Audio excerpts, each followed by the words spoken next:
तो hi friends, तो आज के इस वीडियो में 12th क्लास के फिजिक्स क्वेश्चन बैंक को एक ही वीडियो में देखने वाले हैं। 2009 से 2023 तक में आप सभी के क्वेश्चन बैंक में जितने भी सारे प्रश्न पूछे गए हैं, आज की इस वीडियो में बहुत ही तरीका से हम आप सभी को याद करवा देंगे। सिर्फ आप सभी को वीडियो को सुनते रहना।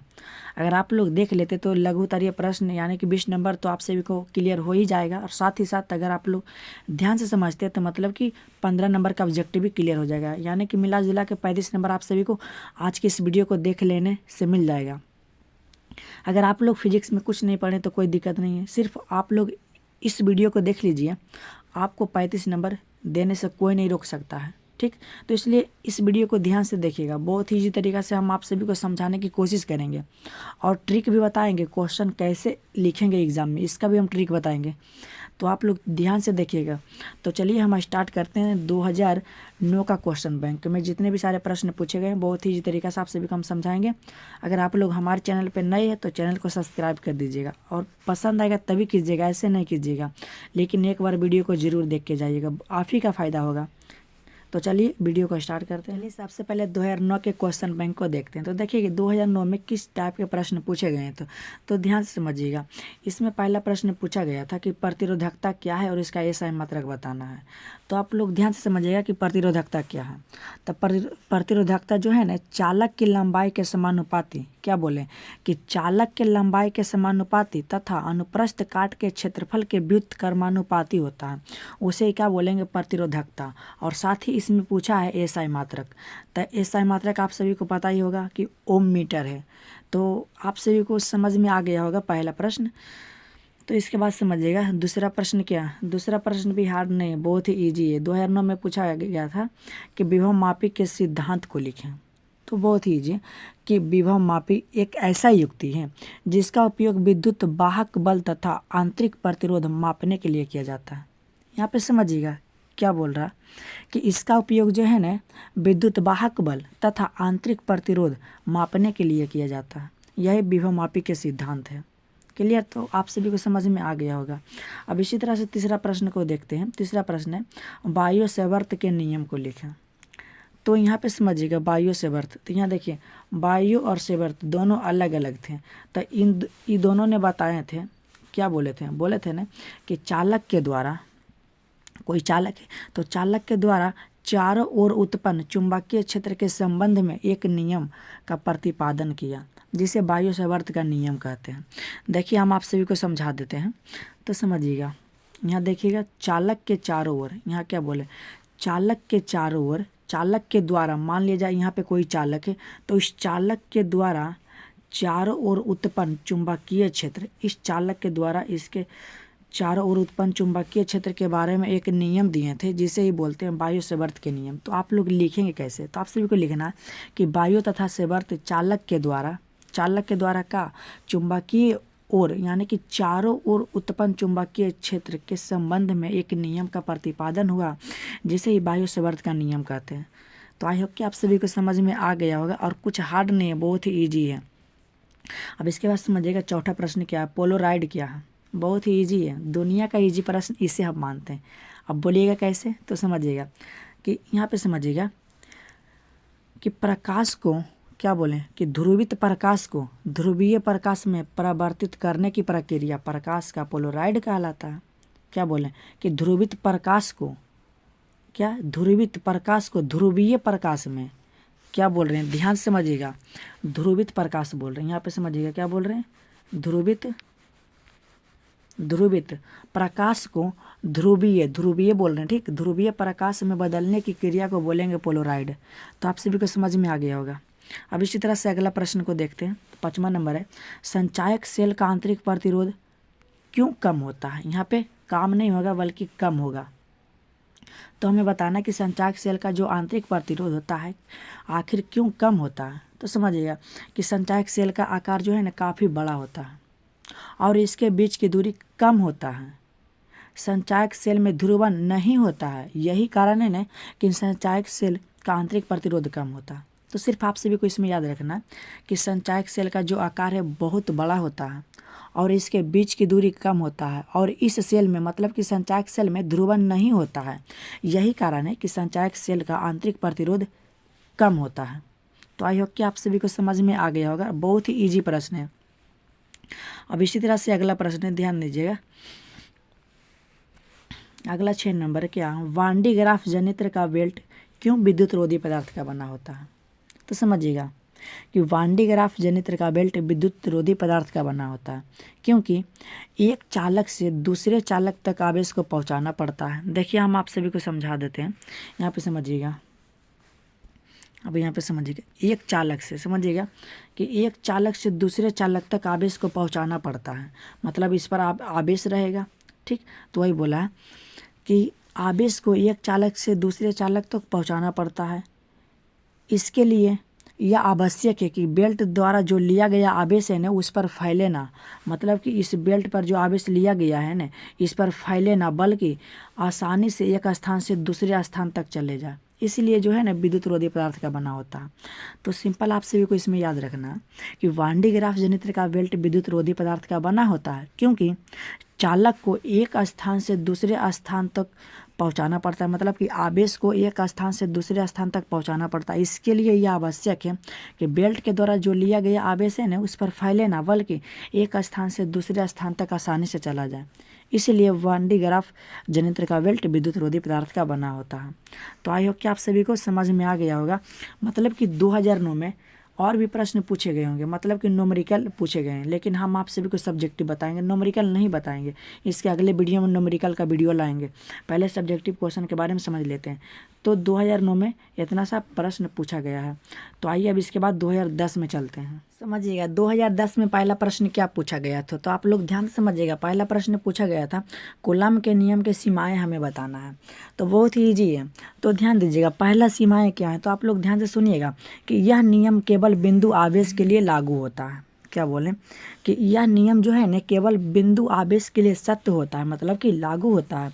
और दूसरा नियम है कि यह नियम केवल स्थिर आवेश के लिए लागू होता है, मतलब कि सत्य है, एक बिंदु आवेश और एक स्थिर आवेश।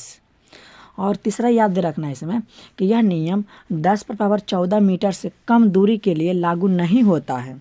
तो आई होप कि आप सभी को पहला प्रश्न समझ में आ गया होगा बहुत ही ईजी तरीका से। तो इसके बाद समझिएगा दूसरा प्रश्न क्या पूछा गया था। दूसरा प्रश्न पूछा गया था परावैद्युत शक्ति एवं आपेक्षिक परावैद्युतांक को परिभाषित करें, मतलब कि इसमें दो प्रश्न पूछा गया है, परावैद्युत शक्ति और हमें बताना परावैद्युतांक बताना है। तो बहुत ही ईजी, कुछ हार्ड नहीं है। तो समझिएगा परावैद्युत शक्ति किसे कहते हैं, तो समझिएगा वैसा शक्ति जिस पर अगर हम आरोपित करेंगे ना तो आरोपित करने से उसका विद्युत विघटन नहीं होगा, उसे ही परावैद्युत शक्ति कहेंगे। तो आई होप कि आप सभी को समझ में आ गया होगा। अब इसी तरह से अपेक्षिक परावैद्युतांक हमें बताना है। तो समझिएगा परावैद्युतांक हम बता रहे हैं, आप लोग ध्यान समझिएगा कि उस माध्यम की निरपेक्ष विद्युतशीलता, क्या बोलें कि उस माध्यम के निरपेक्ष विद्युतशीलता और निर्वात की निरपेक्ष विद्युतशीलता के अनुपात को ही क्या बोलेंगे, परावैद्युतांक बोलते हैं। तो देखिए हम एक बार फिर से बोल देते हैं परावैद्युत शक्ति किसे कहते हैं, तो वैसा शक्ति जिस पर आरोपित करने पर उसका विद्युत अपघटन यानी कि विघटन नहीं होता है, उसे परावैद्युत शक्ति कहते हैं। और परावैद्युतांक किसे कहते हैं, तो उस माध्यम की निरपेक्ष विद्युतशीलता और निर्वात की निरपेक्ष विद्युतशीलता के अनुपात को ही परावैद्युतांक कहते हैं। तो आई होप कि आप सभी को समझ में आ गया होगा और कुछ हार्ड नहीं है, बहुत ही ईजी तरीका से हम आप सभी को समझा रहे हैं। अब इसके बाद समझिएगा तीसरा नंबर प्रश्न क्या पूछा गया था। देखिए तीसरा नंबर क्या पूछा गया था, बहुत ही ईजी प्रश्न। ये सारे प्रश्न सभी ईजी हैं, आप लोग सिर्फ ध्यान से समझिएगा, नहीं तो बहुत ईजी, कुछ नहीं है। देखिए रंगीन विपथन को कैसे कम किया जा सकता है, मतलब कि यहाँ पे आप लोग सुधार लीजिएगा, काम नहीं होगा, मतलब कि कम किया जा सकता। तो बहुत ही ईजी, इसे कैसे कम करेंगे, तो दो समतल उत्तल लेंस का उपयोग करके इसे कम करेंगे। क्या बोले कि दो समतल उत्तल लेंस का उपयोग करके रंगीय विपथन त्रुटि को कम करेंगे। तो आई होप कि आप सभी को समझ में आ गया होगा। अब इसी तरह से समझिएगा चौथा नंबर प्रश्न क्या, भूतरंग क्या है, हमें बताना भूतरंग। तो आप लोग को यहाँ पे जो है ना क्वेश्चन में आंसर दिख रहा है, सिर्फ आप सभी को निकालने के लिए तरीका सिर्फ पता रहना चाहिए। देखिए हम बताते हैं भूतरंग क्या है। तो भू का मतलब पृथ्वी, तरंग का मतलब तरंग, यानी कि वैसा तरंग जो पृथ्वी के अंदर की ओर से जाता है, यानी कि पृथ्वी के अंदर से गुजरता है, उसे भूतरंग कहते हैं। यानी कि वैसा रेडियो तरंग जो पृथ्वी की सतह से गुजरता है उसे क्या बोलेंगे, भूतरंग कहेंगे। तो आई होप कि आप सभी को समझ में आ गया होगा। अब इसके बाद समझिएगा 5वां नंबर प्रश्न क्या पूछा गया था, व्यम तरंग। व्यम तरंग हमें बताना है। तो ये भी हार्ड नहीं है, बहुत ही ईजी है। कि वैसा रेडियो तरंग, क्या बोले कि वैसा रेडियो तरंग जो पृथ्वी के आयन मंडल के द्वारा परावर्तित होकर पुनः पृथ्वी पर वापस लौट जाता है, वियम तरंग कहलाता है। देखिए हम आप सभी को समझा देते हैं, आप लोग ध्यान समझिएगा। ये देखिए पृथ्वी का आयन मंडल है, ठीक। तो वैसा रेडियो तरंग जो यहाँ पे जाता है, यानी कि पृथ्वी की आयन मंडल से वहाँ पे जाता है और वहाँ से वापस टकरा कर पृथ्वी पे वापस लौट जाता है, तो इसे वियम तरंग कहेंगे। तो इसे आप लोग लिखिएगा, कैसे लिखना आप सभी को कि वैसा रेडियो तरंग जो पृथ्वी की आयन मंडल के द्वारा परावर्तित होकर, यहाँ पे देखिए परावर्तित हो रहा कि नहीं, यहाँ पे परावर्तित होकर पुनः पृथ्वी पे वापस लौट जाता है, तो उसे क्या बोलेंगे, तो वियम तरंग कहेंगे। तो आई होप कि आप सभी को समझ में आ गया होगा। अब इसी तरह से आप सभी को बताना है आकाशीय तरंग किसे कहते हैं। दुनिया का इजी प्रश्न हम इसे मानते हैं, बहुत ही ईजी है। तो बोलिएगा कैसे, देखिए कि उच्च आवृत्ति वाले रेडियो तरंग को आकाशीय तरंग कहेंगे। बोलिए इतना इजी है कि नहीं, हार्ड है, बताइए। कि उच्च आवृत्ति वाले रेडियो तरंगों को ही हम क्या बोलेंगे, आकाशीय तरंग कहेंगे। इतना इजी प्रश्न है ना, क्या बोले। इसके बाद देखिएगा 7 नंबर प्रश्न पूछा गया था 2010 में कि सीविक प्रभाव क्या है। सीविक प्रभाव हमें बताना है, इजी है। कि किसी ताप युग्म के दोनों संधियों के बीच तापांतर के कारण उत्पन्न विद्युत को सीविक प्रभाव बोलेंगे। देखिए हम आप सभी को समझा देते हैं। मान लिया जाए यहाँ पे देखिए 2 संधि है, मान लीजिए ये पहला संधि है और यह कौन है, दूसरा संधि है। तो वही बोले हम कि किसी ताप युग्म के दोनों संधियों के बीच तापांतर, तापांतर का मतलब इसका जो अंतर है वही बोल रहा। तापांतर के कारण जो उत्पन्न विद्युत होता है ना, उसे क्या बोलेंगे, सीविक प्रभाव बोलेंगे। तो आई होप कि आप सभी को समझ में आ गया होगा। अगर आप सभी को इसका नोट्स लेना है तो आप सभी को जो हम नंबर देंगे ना, देखिए यहाँ पे नंबर आप सभी को डिस्क्रिप्शन में मिल जाएगा, वहाँ पे जाके आप लोग कॉल या मैसेज कीजिएगा तो इस सभी का नोट्स आप सभी को मिल जाएगा। अगर आप सभी को नहीं लेना है तो आप समझा रहे हैं, आप लोग को लिख लेना है, जैसे आप सभी को ईजी पड़े आप उसे फॉलो कीजिएगा। मेरा काम तो है बताना। यहाँ पे देखिएगा अगला क्या है, 8 नंबर प्रश्न पूछा है WW क्या है। देखिए सबसे पहले हम बता देते हैं WW का पूरा नाम क्या है। WW का पूरा नाम वर्ल्ड वाइड वेब है। क्या बोले, वर्ल्ड वाइड वेब है। वर्ल्ड वाइड वेब एक प्रणाली है जिसके द्वारा प्रत्येक वेबसाइट को एक विशेष नाम दिया जाता है और उसी नाम से उस वेब पर, यानी कि उसी नाम से उस वेब को पहचाना जाता है। इंटरनेट और WW का आपस में गहरा संबंध होता है जो दोनों एक दूसरे पर निर्भर रहता है। तो इसमें आप सभी को बताना है कि WW का पूरा नाम तो पहले वर्ल्ड वाइड वेब है और वर्ल्ड वाइड वेब जो है ना एक प्रणाली है जिसके द्वारा प्रत्येक वेबसाइट के एक विशेष नाम दिया जाता है और इसी नाम से, यानी कि उसी नाम से उस वेब को पहचाना जाता है। और इंटरनेट और WW के बीच में गहरा संबंध है जो एक दूसरे पर निर्भर है। तो आई होप कि आप सभी को समझ में आ गया होगा। अब इसके बाद समझिएगा फैक्स क्या, हमें बताना है 9 नंबर प्रश्न, फैक्स क्या है, ये भी है। देखिए पहले हम बता देते हैं फैक्स का पूरा नाम क्या है। तो फैक्स का पूरा नाम है फैक्सीमाइल टेलीग्राफी। इतना तो आप सभी को क्लियर हो गया होगा। कोई भी पूछेगा कि बताइए फैक्स का पूरा नाम क्या है, तो आप सभी को बताना कि फैक्स का पूरा नाम जो है फैक्सीमाइल टेलीग्राफी है। अब समझिएगा, इसका उपयोग किसी दस्तावेज को दूर स्थान तक इंटरनेट की सहायता से भेजने में किया जाता है। देखिए हम आप सभी को एग्जाम्पल बताते हैं। अगर आप लोग किसी के यहाँ वीडियो भेजेंगे तो कैसे भेजेंगे, सीढ़ी लगा के भेजेंगे उसे डाकिया के द्वारा भेजेंगे, नहीं, यानी कि इंटरनेट के जरिए ही उसे भेजेंगे दस्तावेज, यानी कि दूर स्थान तक जिसको भेजने में किया जाता है ना उसे फैक्स कहते हैं। मतलब आप सभी को लिखना है कि फैक्स का पूरा नाम जो है ना फैक्सीमाइल टेलीग्राफी है। इसका उपयोग किसी दस्तावेज दूर स्थान तक इंटरनेट की सहायता से भेजने में किया जाता है, अभी हम बताएं ना। अब इसके बाद समझिएगा 10 नंबर प्रश्न है जो कि लास्ट ही प्रश्न है। अब इसके बाद देखिएगा, आप लोग एक बार क्वेश्चन बैंक में जाके देखिएगा ये सब प्रश्न पूछा है कि नहीं पूछा है। आप लोग पहले कमेंट कीजिएगा, ठीक। आप लोग ज़रूर देख लीजिएगा एक बार। तो यहाँ पे देखिए आवर्धन और आवर्धन क्षमता में हमें अंतर बताना है। तो अंतर आप सभी को पता है ना कैसे देना है, एग्ज़ाम में आएगा। तो यहाँ पे बीच में एक लाइन आपको पहले खींच लेना है, लाइन खींचना है और इधर आवर्धन लिखना है और इधर आवर्धन क्षमता लिख देना है और यहाँ पे पहला पॉइंट देना है, ठीक।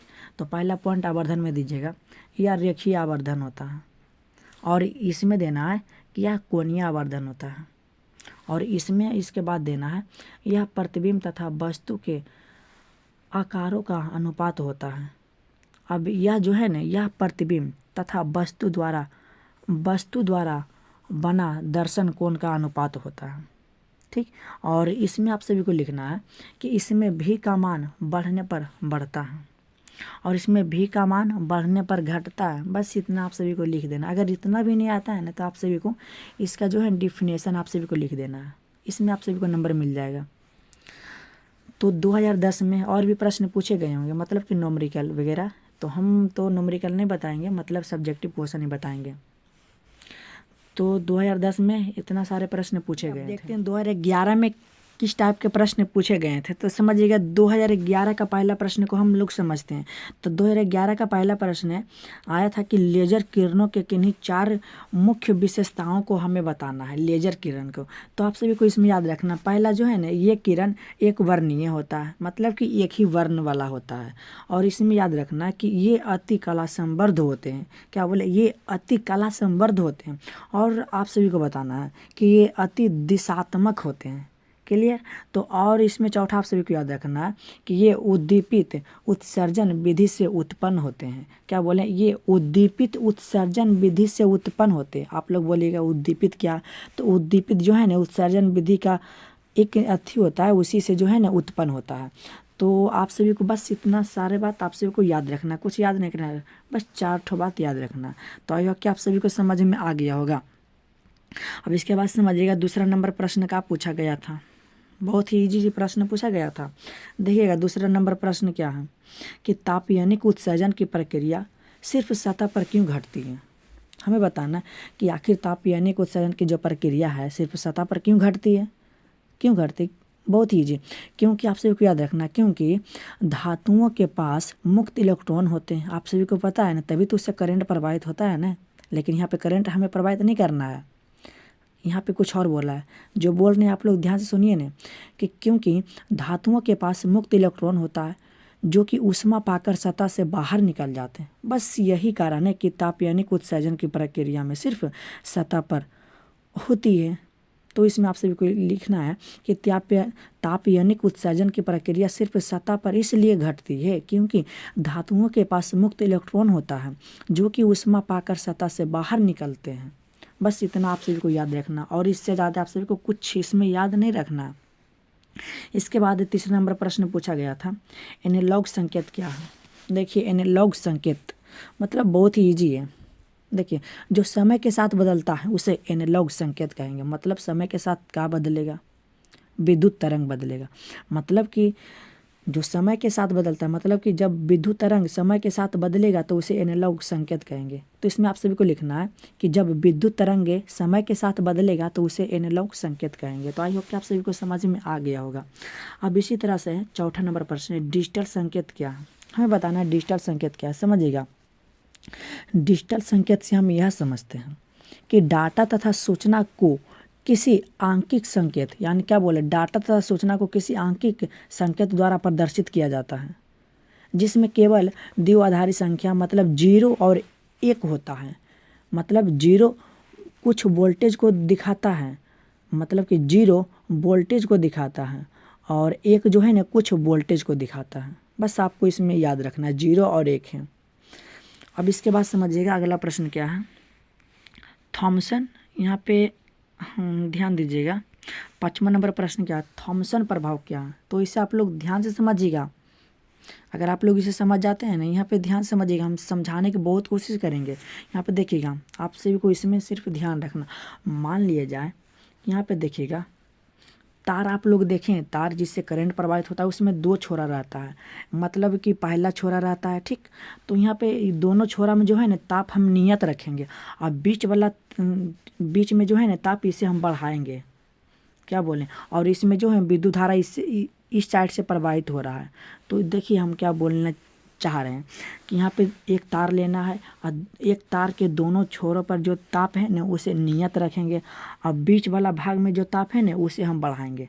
तो बढ़ाएंगे और बढ़ाने के साथ साथ जो है ना इधर से हम विद्युत धारा प्रवाहित करेंगे। विद्युत धारा प्रवाहित करेंगे तो तार का आधा भाग ठंडा और दूसरा भाग गर्म हो जाता। मान लिया जाए ये वाला भाग जो है ना ठंडा हो गया और ये वाला भाग क्या हो गया, गर्म हो गया। अगर हम विद्युत इधर से जा रहा, अगर हम इधर से करेंगे तो ये ठंडा था, लेकिन ये गर्म हो जाएगा और ये क्या हो जाएगा, ठंडा हो जाएगा। मतलब कि जब हम विद्युत धारा की दिशा बदलेंगे तो ये जो है ना ये भी बदल जाएगा। तो इसमें आप सभी को याद रखना। अगर आप लोग ये समझ गए तो परिभाषा आराम से लिख दीजिएगा। देखिए इसका परिभाषा क्या है, तो देखिए हम इसी से परिभाषा निकालते हैं।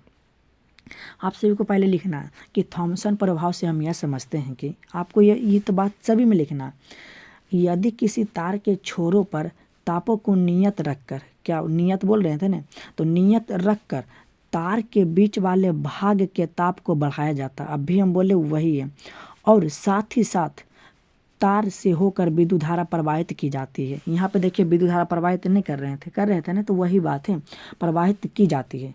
तो तार का आधा भाग जो है ना ठंडा और दूसरा भाग गर्म हो जाता है। तार में धारा का दिशा बदल देने पर गर्म और ठंडा भाग भी आपस में बदल जाते हैं। अगर हम धारा की दिशा बदल देंगे तो जो ठंडा भाग था ना और गर्म भाग था वो भी आपस में बदल जाएगा। तो इसे ही क्या बोलेंगे, थॉमसन प्रभाव बोलेंगे। तो आई होप कि आप सभी को समझ में आ गया होगा और बहुत ईजी तरीका से हम आप सभी को समझाने की कोशिश किए हैं। अब इसके बाद हमें बताना है कि सेविक प्रभाव क्या है। सेविक प्रभाव, देखिए सेविक प्रभाव, तो ये जो प्रश्न है ना शायद 2010 में पूछा है, तो आप लोग पीछे थोड़ा सा वीडियो करके ये वाला समझ लीजिएगा, ठीक, क्योंकि टाइम बर्बाद करने से कोई फायदा। तो चलिए अब 2012 में देखते हैं किस टाइप के प्रश्न पूछे गए थे और क्या क्या प्रश्न पूछा गया था। तो देखिए 2012 में पहला प्रश्न पूछा गया था, क्रांति कोण को परिभाषित करना है। तो बहुत ही ईजी है क्रांति कोण। तो समझिएगा कि आपतन कोण का वह खास मान जिसके लिए जो है ना अपवर्तन कोण 90 डिग्री के बराबर हो जाता है, क्रांति कोण कहलाता है। तो इसमें आप सभी को याद रखना कि आपतन कोण का वह खास मान, किसका हुआ खास मान, यानी कि आपतन कोण का हुआ खास मान जिसके लिए जो है ना अपवर्तन कोण 90 डिग्री के बराबर हो जाता है, क्रांति कोण कहलाता है।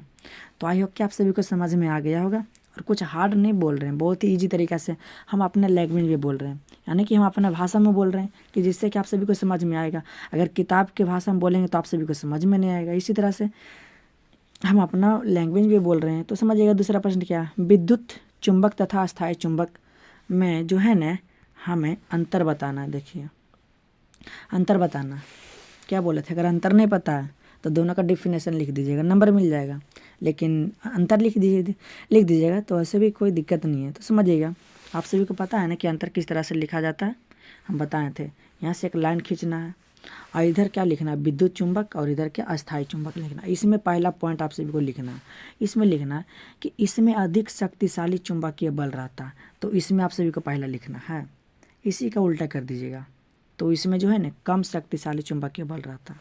और तभी इसमें दूसरा आप सभी को लिखना है, तो इसमें लिखना है कि इसकी शक्ति को कुंडली में फेरों की संख्या में परिवर्तन करके बढ़ाया जा सकता है। इसकी शक्ति जो है ना, जो कुंडली में फेरों रहता है ना, फेरों की संख्या में बदल के इसको जो है ना बढ़ाया जा सकता है, और इसकी शक्ति नियत रहती है। इसमें आप सभी को लिखना है कि इसकी शक्ति जो है ना नियत रहती है। बस 2 नंबर का है तो 2 अंतर दीजिए, 5 नंबर का रहेगा तो 5 अंतर देंगे बस। अब इसके बाद समझिएगा तीसरे नंबर प्रश्न का, ये भी जो है ना दुनिया का ईजी प्रश्न मानते हैं। क्योंकि जो है ना बहुत ईजी, जब हम अर्धचालक में कोई अशुद्धि मिला देंगे ना उसे ही डोपिंग कहेंगे। मतलब अशुद्धि मिलाएंगे मतलब कि उचित मात्रा में मिलाएंगे, ऐसे थोड़े मिला देंगे। मतलब कि आप सभी को इसमें लिखना है ना कि किसी अर्धचालक में उचित मात्रा में जब हम अशुद्धि मिलाएंगे ना तो उसे ही डोपिंग कहेंगे। तो समझ में आ गया होगा। अब इसके बाद समझिएगा चौथा नंबर प्रश्न का पूछा गया था, ट्रांसफार्मर का करोड़ जो है ना पत्तादार क्यों होता है, पत्तादार क्यों होता है। तो देखिएगा ट्रांसफार्मर का हम अपना भाषा में बोल रहे हैं तो बहुत ईजी है कि ट्रांसफार्मर का करोड़ पत्तादार इसलिए होता है क्योंकि जो है ना भावर धारा को कम करता है, और यानी कि भावर धारा जो है ना बचाता है, बस यही है और क्या। तो देखिए इसमें आप सभी को इस तरह से लिखना है कि भावर धाराएं के कारण होने वाली ऊर्जा को कम करने के लिए ट्रांसफार्मर का करोड़ पत्तादार बनाया जाता है। वही बोले हैं ना भावर धारा को कम करने के लिए। अगला प्रश्न क्या समझिएगा, अगला प्रश्न है पोलोराइड क्या है और इसके उपयोग। देखिए शायद हमने पोलोराइड शायद 2009 में बताए हैं, तो आप लोग थोड़ा सा वीडियो पीछे करके देख सकते हैं, लेकिन इसका जो है ना उपयोग हम बता देते हैं। तो समझिएगा पहला उपयोग क्या है, इसका उपयोग जो है ना धूप चश्मे में किया जाता है। पोलोराइड का धूप चश्मे में किया जाता है। अगला है क्या, इसका उपयोग जो है ना रेलगाड़ी के खिड़कियों में किया जाता है, इसका उपयोग क्या है। और तीसरा है कि कार तथा बस के हेडलाइट में किया जाता है। बस इतना आप सभी को लिख के आ जाना है। तो इसके बाद समझिएगा छठा नंबर प्रश्न क्या है। छठा, विद्युत आवेश के दो मौलिक गुण लिखना। हमें लिखना है विद्युत आवेश के दो मौलिक गुण। तो देखिए हम ट्रिक बताते हैं, हम बताए थे ना कि हम ट्रिक बोलेंगे, देखिए ट्रिक बता रहे हैं। तो इस तरह से अगर आप सभी को प्रश्न मिले ना तो आप सभी को सिंपल पहले लिखना है कि विद्युत आवेश के दो मौलिक गुण जो है ना निम्नलिखित। इतना बात तो आप सभी को लिखना है, यहीं पे आप सभी को 1 नंबर मिल जाएगा। जो बोल रहे हैं ध्यान से समझिएगा। तो आप सभी को पहला लिखना है कि आवेश संरक्षित रहता है, और दूसरा क्या लिखना है कि आवेश का जो है ना क्वांटीकरण होता है। बस इतना आप सभी को लिख के आ जाना है। अब इसके बाद समझिएगा, अब यहाँ पे देखिएगा, यहाँ पे अगर आप लोग हमारे चैनल पे नए हैं तो प्लीज़ लाइक एंड सब्सक्राइब ज़रूर कर दीजिएगा। अगर वीडियो पसंद आ रहा है ना, समझ में आ रहा है ना, तो इसे एक लाइक और सब्सक्राइब जरूर कीजिएगा और इसे शेयर ज़रूर कर दीजिएगा। ठीक, तो यहाँ पे समझिएगा। अब इसके बाद क्या है, लास्ट प्रश्न शायद है 7वां नंबर है। टीवी संकेत के प्रेषण सीमा को बढ़ाने के लिए किन्हीं दो बिंदुओं को व्यक्त करें। हमें बताना है 2 बिंदु। तो पहला बिंदु है ना, इसमें याद रखना टावर की ऊंचाई बढ़ाकर। पहला याद रखना कि क्या बोले थे, टावर की ऊंचाई बढ़ाकर। तो इसमें भी आप सभी को इसी तरह से लिखना है कि टीवी संकेत के प्रेषण सीमा को निम्न प्रकार से बढ़ाया जा सकता है। इतना तो बात आप सभी को लिखना। अगर 1 नंबर लेना है तो यहाँ पे 1 नंबर और आंसर दे दीजिएगा तो 1 नंबर हो जाएगा, यानी कि 2 नंबर आपको मिल जाएगा, कोई नहीं काटेगा। समझिएगा। दूसरा आप सभी को लिखना कि प्रेषित एंटीना यानी कि प्राप्ति, क्या बोले, प्राप्ति एंटीना की ऊंचाई बढ़ाकर जिससे यह प्रसारण एंटीना से आते हुए सिग्नल को सीधा अवरुद्ध कर सके। मतलब देखिए हम समझा देते हैं कि प्रेषी एंटीना की ऊंचाई बढ़ाकर जिससे यह प्रसारण एंटीना से आते हुए, यानी कि जो प्रसारण एंटीना से आ रहा है ना सिग्नल, उसे सीधा अवरोध कर सके। बस यही, यानी कि आपको बस इतना ही याद रखना, कुछ नहीं याद रखना है। तो 2000 कितना बता रहे थे, 2012 में बस इतना ही प्रश्न पूछे गए थे। आप लोग क्वेश्चन बैंक में जाकर देख लीजिएगा।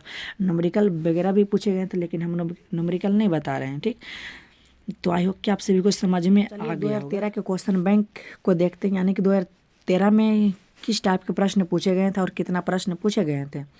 बहुत ही तरीका से आप सभी को समझ में आ रहा होगा, हमें पूरा उम्मीद है। तो समझिएगा 2013 का पहला प्रश्न क्या था, विद्युत क्षेत्र की तीव्रता को परिभाषित करें। देखिए हम आप सभी को पहले समझा देते हैं, तो आप लोग डेफिनेशन खुद से लिख लीजिएगा। नहीं लिखिएगा तो फिर तो हम तो बोलबे करेंगे। यहाँ पे देखिएगा, आप सभी को मान लेना है कि यह कोई वैद्युत क्षेत्र है। तो वैद्युत क्षेत्र में एकांक धनावेश, धनावेश का मतलब प्लस, ठीक। तो वैद्युत क्षेत्र में एकांक धनावेश पर जो बल लगता है उसे ही वैद्युत क्षेत्र की तीव्रता कहते हैं। यानी कि आपको इसका डिफिनेशन लिखना है तो इस तरह से लिखना है कि वैद्युत क्षेत्र के किसी बिंदु पर, वही बोल रहे हैं ना, ये जो है ना पूरा वैद्युत क्षेत्र है, तो वैद्युत क्षेत्र के किसी बिंदु पर एकांक धनावेश पर जो बल लगता है उसी बल को वैद्युत क्षेत्र की तीव्रता कहते हैं। तो आई होप कि आप सभी को समझ में आ गया होगा। अब उसी तरह से क्या है दूसरा, समविभव पृष्ठ, मतलब समविभव तल को परिभाषित करना। पृष्ठ और तल बात एक ही है। तो यानी कि वैसा तल जिसमें प्रत्येक विभव का मान समान होता है। देखिए हम इसी से आंसर निकाले, सम का मतलब बराबर, विभव का मतलब विभव, और तल का मतलब पृष्ठ हुआ। यानी कि वैसा पृष्ठ जिस पर प्रत्येक विभव का मान जो है ना समान रहता है, सम विभव तल कहलाता है। अब यहाँ पे देखिएगा अगला प्रश्न क्या है, 3 नंबर, लेजर किरणों के 2 प्रमुख विशेषताओं को लिखना। तो देखिए ये प्रश्न जो है ना 2011 में पूछा गया और 2011 में शायद, हाँ 2011 में शायद, यहाँ 2021 हो गया। तो 2011 में पूछा गया, आप लोग ने वहाँ पे जाके देख सकते हैं। 2011 में ये वाला प्रश्न हम बताए थे, तो आप लोग पीछे वीडियो करके देख सकते हैं। तो चलिए हम आगे बताते हैं। 4 नंबर प्रश्न क्या है, देख लीजिएगा ज़रूर। देखिए 4 नंबर प्रश्न क्या, प्रत्यावर्ती धारा का माध्य मूल मान को परिभाषित करना है। तो ईजी है कि प्रत्यावर्ती धारा के वर्ग के माध्य के मूल को वर्ग माध्य मूल मान कहते हैं। नहीं समझ में आया ना, कोई दिक्कत नहीं, ध्यान सुनिएगा ना क्या बोल रहे हैं। प्रत्यावर्ती धारा के वर्ग के माध्य के मान, क्या बोले, प्रत्यावर्ती धारा के वर्ग के माध्य के मूल को वर्ग माध्य मूल मान कहते हैं। आप लोग ध्यान से सुनिएगा ना तो याद हो जाएगा। हमें पता है कि आप सभी को समझ नहीं आ रहा है, लेकिन थोड़ा सा कम कर दीजिएगा ना, थोड़ा सा अस्थिर से सुनिएगा तो समझ में आ जाएगा। अब जो है ना, अब इसके बाद क्या है, 5 नंबर प्रश्न क्या है, तो आप सभी को बताना है कि 5 नंबर प्रश्न क्या है। तो 5 नंबर कुछ हार्ड नहीं, ये भी ईजी है। एक्स किरण के 2 गुण बताना है। तो आप सभी को लिखना है ना कि एक्स किरण का उपयोग चिकित्सा विज्ञान में किया जाता है। चिकित्सा का मतलब डॉक्टर वगैरह में किया जाता है एक्स किरण का उपयोग। अगला है, दूसरा आप सभी को बताना है कि इसका उपयोग चर्म रोग तथा कैंसर जैसी बीमारियों की उपचार के लिए किया जाता है। मतलब कि एक्स किरण का उपयोग जो है ना कैंसर में किया जाता है। ऑब्जेक्टिव में आप सभी को पूछेगा कि कैंसर में उपयोग किस किरण का उपयोग किया जाता है, तो एक्स किरण के आप सभी को याद रखना है। अब इसके बाद हमें बताना है एन टाइप अर्धचालक और पी टाइप अर्धचालक में अंतर। तो हम बोले थे ना अंतर किस तरह से लिखना है। अंतर देखिए हम बताएं, कितना बार आप सभी को हम बताएं, इस तरह से आप सभी को लाइन देना है। इधर एन टाइप लिखना है तो इधर पी टाइप लिखना है, तो इधर पहला लिखना है। अगर ऐसे भी नहीं आता है तो दोनों का डिफिनेशन दे दीजिएगा। हम तो 2 तरीका बता रहे हैं ना, जैसे आपको पसंद पड़ता है वैसे आपको लिखना है।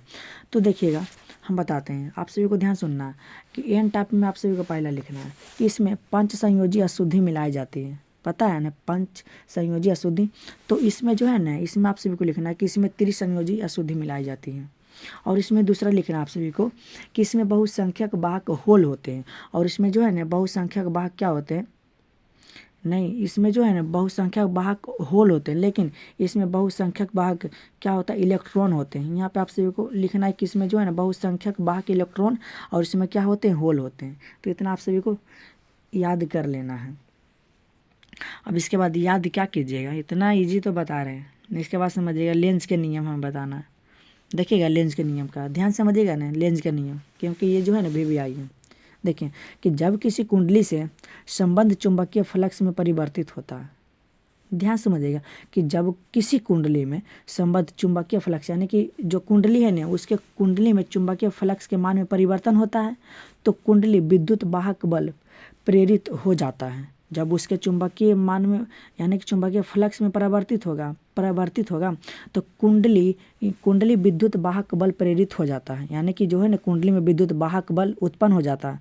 अब प्रेरित विद्युत वाहक बल की दिशा इस प्रकार होता है ना कि यह प्रेरण के कारकों का भी विरोध करता है। लेंस का नियम कहलाता है। देखिए हम अपना भाषा में बता देते हैं।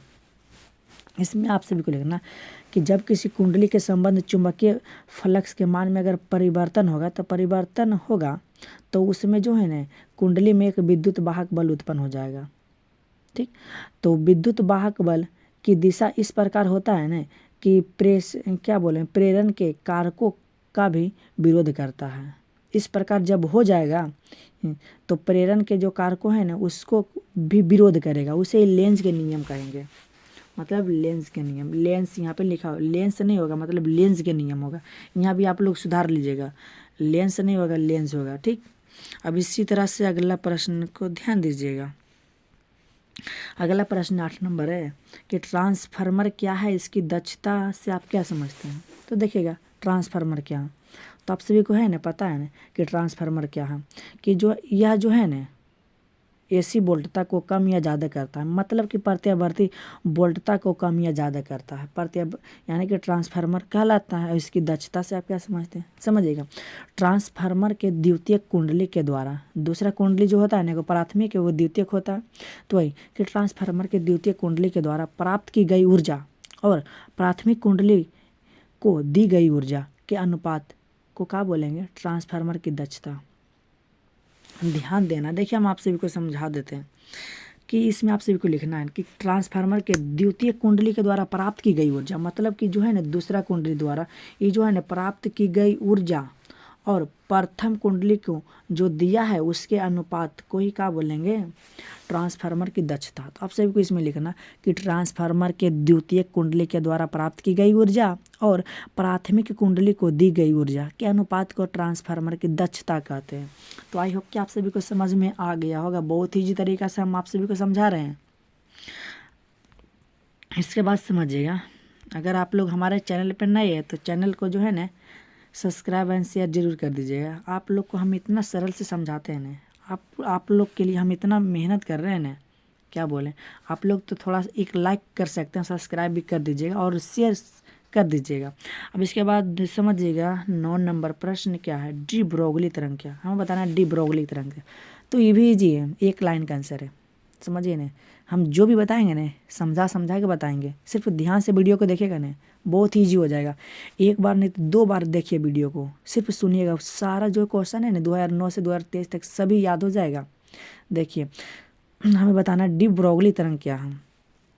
समझिएगा कि गतिशील कण से, क्या बोले, जो गतिशील माने जो गति में, तो गतिशील कण से संबद्ध तरंग को डी ब्रोगली तरंग बोलेंगे। इजी है कि नहीं, है ना। तो आपको याद रखना है कि गतिशील कण से संबद्ध तरंग, गतिशील कण से संबद्ध तरंग को डी ब्रोगली तरंग कहेंगे। तो आई होप कि आप सभी को समझ में आ गया होगा। अब इसके बाद समझिएगा 10वां नंबर प्रश्न क्या है, लास्ट है प्रश्न है, भाबर धारा सब क्या समझते हैं। तो समझिएगा, देखिए हम आप सभी को समझा देते हैं पहले भाबर धारा किसे कहते हैं। तब मान लिया जाए या कोई चुंबकीय क्षेत्र है, जब हम चुंबकीय क्षेत्र में कोई धातु का टुकड़ा रख देते हैं, देखिए हम यहाँ पे कोई धातु का टुकड़ा रख देंगे, तो आप सभी को समझना है कि जब किसी चुंबकीय क्षेत्र में हम कोई धातु का टुकड़ा रख देते हैं, तो चुंबकीय क्षेत्र के कारण जो है ना, इस क्षेत्र के कारण इसके चुंबकीय फ्लक्स के मान में परिवर्तन होगा। यानी कि जो धातु का टुकड़ा है ना, उसके मान में परिवर्तन होगा, और जब परिवर्तन होगा तो इसका जो है ना,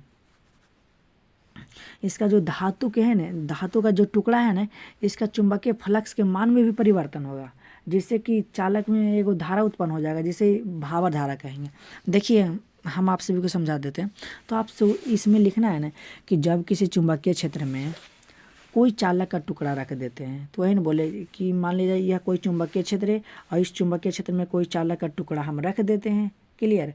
तो चुंबकीय क्षेत्र के कारण चालक के टुकड़ा, जो चालक का टुकड़ा ये है ना, इसके चुंबकीय फ्लक्स के मान में परिवर्तन होगा, जिससे कि इसमें जो धारा उत्पन्न हो जाएगा उसे बोलेंगे भाबर धारा। तो आई होप कि आप सभी को समझ में आ गया होगा। और इसमें जो है ना 2000 कितना बता रहे थे, 2013 में और भी प्रश्न पूछे गए होंगे, मतलब न्यूमेरिकल वगैरह भी पूछे गए, लेकिन न्यूमेरिकल हम नहीं बता रहे हैं। इसके अगले वीडियो में न्यूमेरिकल का वीडियो भी लाएंगे, अगर आप सभी का सपोर्ट रहा तो ज़रूर हम लाएंगे। और जो है ना फिजिक्स के बता रहे हैं, इसके अगर आप लोग कमेंट कीजिएगा तो हम केमिस्ट्री का भी वीडियो बहुत ही जल्द लाएंगे। 2014 के क्वेश्चन बैंक को देखते हैं कि 2014 में किस टाइप का प्रश्न पूछा गया था और प्रश्न क्या क्या पूछा गया था। बहुत ही ईजी प्रश्न पूछा गया था, ध्यान से समझिएगा। 2014 का पहला प्रश्न पूछा था, 2 विद्युत बल रेखाएं क्यों एक दूसरे को काट नहीं सकती है। क्या 2 समविभव सतह 7 नहीं होगा, यहाँ पे सतह होगा, ठीक, सतह काट सकती है। यानी कि हमें इसमें बताना है क्या 2 विद्युत बल रेखाएं एक दूसरे को काट सकती या नहीं। जब काट सकती है तो क्या समविभव पृष्ठ भी काट सकता है, हमें यह बताना है। तो इसका आंसर जो है ना बहुत ही ईजी है। देखिए हम आप सभी को समझा देते हैं कि यदि 2 विद्युत बल रेखाएं एक दूसरे पर अगर काटेगी तो कटान बिंदु पर 2 स्पर्श रेखा होगी कि नहीं। यानी कि देखिए एक विद्युत बल रेखा ऐसे जा रहा है, एक विद्युत बल रेखा ऐसे जा रहा है, यानी कटान बिंदु पर 2 का स्पर्श रेखा होगी और इसका दिशा भी 2 होगा, जो कि असंभव है। जब यह संभव है तो समविभव पृष्ठ पर भी कोई स्पर्श रेखा खींच नहीं सकते हैं, ठीक। तो यहाँ पे आप सभी को इस तरह से लिखना है कि यदि 2 विद्युत बल रेखाएं एक बिंदु पर एक दूसरे को काटती है तो उस बिंदु पर 2 स्पर्श रेखा होगी अभी बोले, इसलिए उस बिंदु पर विद्युत क्षेत्र की 2 दिशाएं होगी, जो कि संभव नहीं है, असंभव है ना। तो नहीं है तो 2 समविभव सतह एक दूसरे को भी प्रतिच्छेद नहीं करेगी। तो आई होप कि आप सभी को समझ में आ गया होगा। अब इसके बाद समझिएगा दूसरा नंबर प्रश्न क्या है। दूसरा नंबर बहुत ही ईजी है, समझिएगा ना। दूसरा है अनुचुंबकीय और प्रतिचुंबकीय पदार्थ में हमें अंतर बताना है। देखिए हम बताए थे अंतर लिखने के लिए, बोले थे ना कि बीच से एक लाइन आपको खींचना है। अगर ऐसे भी नहीं आता है तो दोनों का डिफिनेशन दे देना, ठीक। तो देखिए हम डिफिनेशन ही बता देते हैं, आप लोग कर लीजिएगा। यहाँ पे देखिए अनुचुंबकीय पदार्थ के बारे में बता देते हैं। तो वैसा पदार्थ जो चुंबक के पास लाने पर हल्के से ही आकर्षित होता है। मतलब देखिए हम बता देते हैं, यह चुंबक है, ठीक। तो यह चुंबक है, यहाँ पे कोई पदार्थ है, यह कोई पदार्थ है। तो इस पदार्थ को अगर चुंबक के पास लाएंगे तो हल्के से ही आकर्षित होगा, यानी कि पूरा अपने में सटाएगा नहीं, बस हल्के से ही करेगा, सटाएगा, ठीक। तो जैसे कि एग्जाम्पल में देखिए हम बता देते हैं, प्लेटिनम है, एल्यूमिनियम है। तो क्लियर हो गया होगा आप सभी को। तो इसमें आप सभी को लिखना है अनुचुंबकीय पदार्थ हम वैसे पदार्थ को कहेंगे जो चुंबक के पास लाने पर हल्के से ही आकर्षित होते हैं, उसे ही अनुचुंबकीय पदार्थ कहेंगे। अब इसके बारे में समझ लीजिए, प्रतिचुंबकीय पदार्थ कहते हैं किसे। तो देखिएगा कि वे पदार्थ जो चुंबक के पास लाने पर आंशिक रूप से प्रतिकर्षित होता है, मतलब कि अपने ओर से हटाता नहीं है बल्कि हटाता है, यानी कि थोड़ा सा ही हटाता है। तो जैसे कि सोना हो गया, चांदी हो गया, नमक हो गया। तो आप लोग इसे इस तरह से लिख सकते हैं कि प्रतिचुंबकीय पदार्थ हम वैसे पदार्थ को कहेंगे जिसे चुंबक के पास लाने पर ने आंशिक रूप से ही प्रतिकर्षित होती है, उसे क्या बोलेंगे, प्रतिचुंबकीय पदार्थ। तो आई होप कि आप सभी को समझ में आ गया होगा। अब इसके बाद समझिएगा ट्रांसफार्मर क्या है। देखिए हम फिर से बता देते हैं, क्योंकि पिछले साल में पूछा है, हम बताएं भी है, लेकिन यहाँ भी बता देते हैं ट्रांसफार्मर क्या। जो AC वोल्टता को कम या ज़्यादा करता है ट्रांसफार्मर कहलाता है, यानी कि ट्रांसफार्मर का काम ही है। अब इसके बाद समझिएगा स्थिर वैद्युत परिरक्षण क्या है। देखिए हम आप सभी को बता देते हैं कि जब बरसात वगैरह होता है, तो जब बरसात होता है तो आकाश में बिजली चमकता है, तो उस टाइम हम सभी को बाहर में नहीं रहना चाहिए, मतलब कि घर में रहना चाहिए, तो कार या तो बस के अंदर रहना चाहिए, बस यही है, ठीक। तो इसमें आप सभी को लिखना है कि बरसात के समय में आकाश में बिजली चमकता है, उस समय हम सभी को खुले स्थान पर नहीं रहना चाहिए, बल्कि घर में रहना चाहिए, कार में रहना चाहिए, या तो बस यानी कि जो भी है उसके अंदर रहना चाहिए, लेकिन खुले मैदान में नहीं रहना चाहिए, ठीक। तो आई होप कि आप सभी को समझ में आ गया होगा। अब इसके बाद 5वां नंबर प्रश्न है, क्षैतिज तरंगें क्यों नहीं ध्रुवित की जा सकती हैं। देखिए हम अपना भाषा में अगर हम इसका आंसर बताएं ना तो बहुत ही छोटा है, बहुत ही ईजी है। देखिए क्षैतिज तरंग को ध्रुवित नहीं की जा सकती है, क्यों? क्योंकि जो है ना ध्रुवित उसे ही करेगा जो तरंग एक दिशा में गमन करते हुए सतह के लंबवत होती है, लेकिन ये जो है ना क्षैतिज तरंग इस सतह के लंबवत नहीं होता है, इसलिए यह ध्रुवित नहीं की जा सकती है। तो इसका आंसर आप सभी को अगर लिखना है तो इस तरह से लिखिएगा कि क्षैतिज तरंग जो है ना सतह के लंबवत नहीं होती, इसीलिए जो है ना क्षैतिज तरंग ध्रुवित नहीं की जा सकती है। तो ध्रुवित करेगा किसे? तो आप सभी को इसमें इस तरह से लिखना है कि उन तरंगों को ध्रुवित किया जाता है जो एक ही दिशा में गमन करती हुई सतह के लंबवत होती हैं, उसे ही ध्रुवित करेगा। ये जो है ना क्षैतिज तरंग सतह के लंबवत नहीं होता, इसलिए इसे जो है ना ध्रुवित नहीं करेगा। अब इसके बाद समझिएगा 6 नंबर प्रश्न क्या, आधार बैंड और बैंड की चौड़ाई और फेडिंग क्या है। देखिए कि 2014 में ऐसे पूछा है प्रश्न, लेकिन आप लोग ध्यान समझिएगा, ये जो है ना बैंड की चौड़ाई 2 नंबर में भी दे सकता है, और यहाँ पे बैंड आधार बैंड भी दे सकता है, या तो बैंड की चौड़ाई भी देगा या तो फीडिंग देगा, यानी कि यहाँ से 2 नंबर का निकाल सकता है प्रश्न। समझ में आ रहा है ना जो बोल रहे हैं ना। तो यहाँ पे हमें बताना आधार बैंड, तो चलिए जानते हैं आधार बैंड आखिर क्या है। देखिए आधार बैंड क्या है, तो किसी सूचना स्रोत से, सूचना स्रोत किसे कहते हैं, वैसा स्रोत जिसे सूचना प्राप्त होता है, जैसे मोबाइल है ना उसे सूचना प्राप्त होता है ना, तो वही बोल रहे हैं कि किसी सूचना स्रोत से प्रेषित सिग्नल में आवृत्ति बैंड को आधार बैंड कहते हैं। आप लोग ध्यान से सुनिए ना कि किसी सूचना स्रोत से, सूचना स्रोत हम बता देंगे कि किसी सूचना स्रोत से प्रेषित सिग्नल में आवृत्ति बैंड को क्या बोलेंगे, आधार बैंड बोलेंगे। अब इसी तरह से हम समझते हैं बैंड की चौड़ाई समझिएगा बैंड की चौड़ाई क्या है, तो किसी सिग्नल में अधिकतम तथा न्यूनतम आवृत्तियों के अंतर को ही क्या बोलेंगे, बैंड की चौड़ाई। देखिए बैंड की चौड़ाई मतलब कि यहाँ पे अधिकतम है और यहाँ पे न्यूनतम है, तो इसके बीच का जो अंतर है ना इसे ही बोलेंगे बैंड की चौड़ाई। तो यहाँ पे आप सभी को इस तरह से लिखना है कि किसी सिग्नल में अधिकतम तथा न्यूनतम आवृत्तियों के अंतर को ही बैंड की चौड़ाई कहेंगे। क्लियर हो गया होगा आप सभी को। अब इसी तरह से फेडिंग क्या है, हमें बताना है फेडिंग क्या है। यहाँ से 2 नंबर का भी पूछ सकता है, यहाँ एक साथ पूछा है भले ही, लेकिन आपके एग्जाम में 2 नंबर का पूछ सकता है, तो बढ़िया से तैयार कर लीजिए। फेडिंग क्या है समझिएगा, फेडिंग क्या है, मान लिया जाए एक दिए गए रिसीवर है, इस पर जो है ना अनेक तरंग आपतित होती है, मतलब पर इस पर जो है अनेक तरंग आपतित होती मतलब पड़ती है, जो आयन मंडल से परावर्तित हुई रहती है। ये जो है ना यह आयन मंडल से लौट के आया हुआ रहता है, या जो आपतित किरण पड़ रहा है ना आयन मंडल से यानी कि जो है ना परावर्तित हुआ हुआ रहता है जो किरण है ना।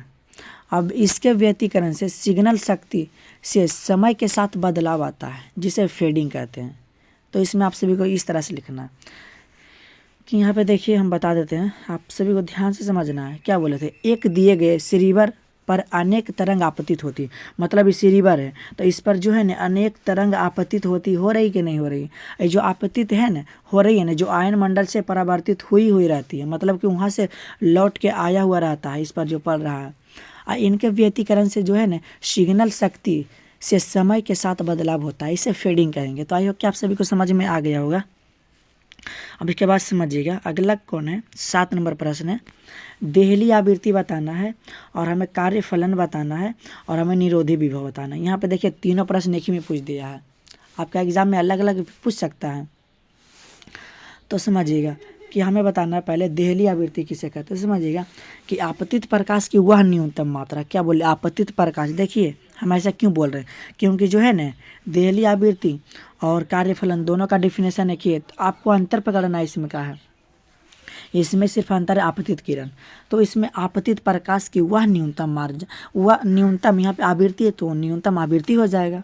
यानी कि आपतित प्रकाश की वह न्यूनतम आवृत्ति जो किसी सतह की, किसी धातु की सतह से प्रकाश इलेक्ट्रॉन को उत्सर्जन कर सके। देखिए हम सिंपल भाषा में अगर बताएं तो जो है ना किसी धातु की सतह से प्रकाश इलेक्ट्रॉनों का उत्सर्जन। देखिए कोई धातु की सतह, तो इससे जो है ना प्रकाश जो है ना इलेक्ट्रॉन का उत्सर्जन, माने इससे बाहर निकल रहा है, इससे बाहर निकल रहा है। तो इसमें आप सभी को लिखना है कि आपतित प्रकाश की वह न्यूनतम आवृत्ति, यहाँ पे आवृत्ति बोला था, आवृत्ति लेना है, क्लियर, जो किसी धातु की सतह से प्रकाश इलेक्ट्रॉन को उत्सर्जन कर सके उसे ही देहली आवृत्ति कहते हैं। अब देखिए कार्यफलन का भी डिफिनेशन उसी तरह से है।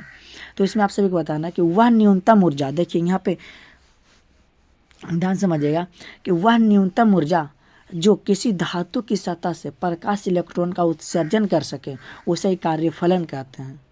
क्लियर हो गया होगा आप सभी को।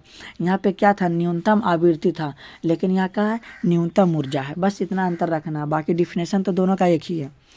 तो आप सभी को समझ में आ गया होगा। अब इसके बाद समझिएगा निरोधी विभव किसे कहते हैं, निरोधी विभव। तो समझिएगा कि ऋणात्मक विभव का हुआ खास मान जिसके लिए जो है ना प्रकाश विद्युत धारा 0 के बराबर होता है उसे निरोधी विभव कहते हैं। यानी कि आपको इसमें इस तरह से लिखना है कि एनोड पर आरोपित, जो एनोड है ना, एनोड माने माइनस, तो एनोड पर आरोपित ऋणात्मक विभव का वह खास मान जिसके लिए प्रकाश विद्युत धारा 0 के बराबर हो जाता है, निरोधी विभव कहलाता है। तो आई होप कि आप सभी को समझ में आ गया होगा।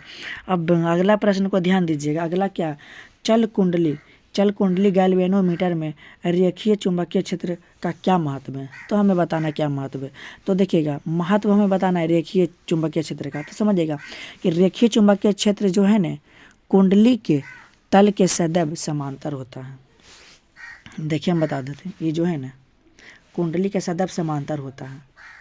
तो रेखीय चुंबकीय क्षेत्र जो है कुंडली के तल के सदैव समांतर होता है। और जब समांतर होता है तो कुंडली का विक्षेपण, क्या बोले, कुंडली का विक्षेपण और कुंडली में जो धारा प्रवाहित हो रहा है ना उसी का समानुपाती होता है। तो इतना बात आप सभी को याद रखना है कि जो है ना रेखीय, यहाँ पे देखिए हम बता देते हैं, रेखीय चुंबकीय क्षेत्र जो है ना कुंडली के तल के सदैव समांतर रहता है, तल के सदैव समांतर रहता है। जब समांतर है तो कुंडली का जो विक्षेपण है और कुंडली में जो धारा प्रवाहित हो रहा है ना उसका समानुपाती होता है। बस इतना आपको याद रखना है। अगर आपके एग्जाम में आए तो बस इतना ही लिख के आ जाना है। अब अगला आप सभी को बताना है 9 नंबर, किन कारणों से ट्रांसफार्मर की दक्षता घटती है। 9 नंबर है। तो देखिए निम्नलिखित कारण है, जैसे कि फ्लक्स क्षय होना, क्षय का मतलब कमी, तो फ्लक्स क्षय, दूसरा ताम्र क्षय, तीसरा लव क्षय और चौथा क्या है शैथिल्य क्षय। तो इस प्रकार से आप लोग यहाँ पे बता सकते हैं। तो आप सभी को हम होमवर्क देते हैं प्रश्न 10 जो है ना, प्रश्न 10 को बना के आप सभी को हम एक नंबर देते हैं। इस नंबर पे आप सभी को व्हाट्सएप बना के यहाँ पे भेज देना आंसर। हम आप सभी को चेक करेंगे कि आप लोग किस तरह से लिखें। देखिए यहाँ पे नंबर जो है ना आप सभी को नंबर नोट्स कर लेना। यहाँ देखिए 756385 857977। इस पर जो है ना आप सभी को इसी पे आप सभी को भेज देना है। इसका जो है ना आंसर आप सभी को भेज देना है। ठीक, तो इतना तो आप लोग कर सकते हैं। अगर हम आप लोग के लिए इतना कर रहे हैं तो आप लोग तो एक आंसर को तो बना सकते हैं। हम सभी लोग आ गए हैं 2015 के क्वेश्चन बैंक में। तो चलिए 2015 में किस टाइप का प्रश्न पूछा गया था और क्या क्या प्रश्न आया था। तो यहाँ पे समझिएगा 2015 का पहला प्रश्न जो है ना बहुत ही ईजी पूछा था। यहाँ पे देखिएगा 2015 का पहला प्रश्न पूछा था कि विद्युत द्विध्रुव आघूर्ण क्या है तथा इसका जो है ना एसआई मात्रक लिखना। विद्युत द्विध्रुव आघूर्ण हमें बताना। तो समझिएगा कि आवेशों के परिमाण क्या बोले कि आवेशों के परिमाण और उसके मध्य के बीच की दूरी के गुणनफल को विद्युत द्विध्रुव आघूर्ण कहते हैं। देखिए अगर आप सभी को लिखना है शॉर्ट में तो आपको इस तरह से लिखना है कि बीच की दूरी के गुणनफल को विद्युत द्विध्रुव आघूर्ण कहते हैं। मतलब आप सभी को इसमें ऐसे लिखना है कि आवेश के परिमाण और आवेश का परिमाण है और बीच की दूरी के गुणनफल को क्या बोलेंगे, विद्युत द्विध्रुव आघूर्ण बोलेंगे। क्लियर हो गया होगा आप सभी को। अगर समझ में नहीं है देखिए हम फिर से एक बार बोल देते हैं। आवेशों के परिमाण और उसके मध्य के बीच की दूरी के गुणनफल को ही विद्युत द्विध्रुव आघूर्ण बोलते हैं। इसका जो एसआई मात्रक है ना कूलम मीटर होता है। तो आई होप कि आप सभी को समझ में आ गया होगा। अब देखिए ये प्रश्न जो है ना हम 2011 में बताए थे, तो आप लोग वीडियो को थोड़ा पीछे करके देख लीजिए ना, क्योंकि टाइम बर्बाद करने से कोई फ़ायदा नहीं है ना। तो आप लोग थोड़ा सा देख सकते हैं क्योंकि ये प्रश्न जो है ना लगभग 3 से 4 बार पूछ लिया गया है। यहाँ पे देखिएगा 3 नंबर प्रश्न क्या है समझिएगा। तीसरा है कि समांतर प्लेट संधारित्र में दूसरी प्लेट का कार्य क्या होता है। देखिए पहला प्लेट के जो हम आवेशित करते हैं और दूसरा प्लेट के क्या करते हैं ना पृथ्वी से जोड़ देते हैं ताकि उसका जो है ना धारिता बढ़ जाए। बस यही काम होता है। दूसरा प्लेट को हम पृथ्वी से जोड़ देते हैं क्योंकि उसका जो है ना संधारित्र की धारिता बढ़ जाए। बस इतना आप सभी को लिखना है। तो इसमें आप सभी को इस तरह से लिखना है कि पहला प्लेट को हम आवेशित करते हैं तो दूसरा प्लेट को हम पृथ्वी से जोड़ देते हैं। क्यों? क्योंकि उसके जो है संधारित्र की धारिता बढ़ सके। बस इतना आप सभी को याद रखना है। अब इसी तरह से यहाँ पे देखिएगा एन टाइप शायद ये जो प्रश्न है ना एन 4 नंबर 2013 में भी हम बताए थे। ठीक, तो वहाँ पे आप लोग देख सकते हैं क्योंकि यहाँ पे नहीं हम बताएंगे क्योंकि हम बता चुके हैं। तो यहाँ पर आप लोग थोड़ा सा वीडियो पीछे करके देख सकते हैं क्योंकि कितना भी प्रश्न है ना कितना सारे प्रश्न सब रिपीट आ रहा है। तो आप लोग समझ सकते हैं कि ये सब प्रश्न कितना जो है VVI है। तो इसके बाद हमें बताना है कि मॉड्यूलन क्या है। तो ध्यान से समझिएगा, हमें बताना है मॉड्यूलन क्या है। तो निम्न आवृत्ति के संकेतों को उच्च आवृत्ति वाले संकेतों में बदलने की क्रिया को मॉड्यूलन कहते हैं। क्या बोले कि निम्न आवृत्ति के संकेतों को उच्च आवृत्ति वाले संकेतों में बदलने की क्रिया को मॉड्यूलन कहते हैं। इसका हमें प्रकार बताना है। तो प्रकार जो है ना 3 प्रकार का होता है, आयाम मॉड्यूलन, आवृत्ति मॉड्यूलन और कला मॉड्यूलन।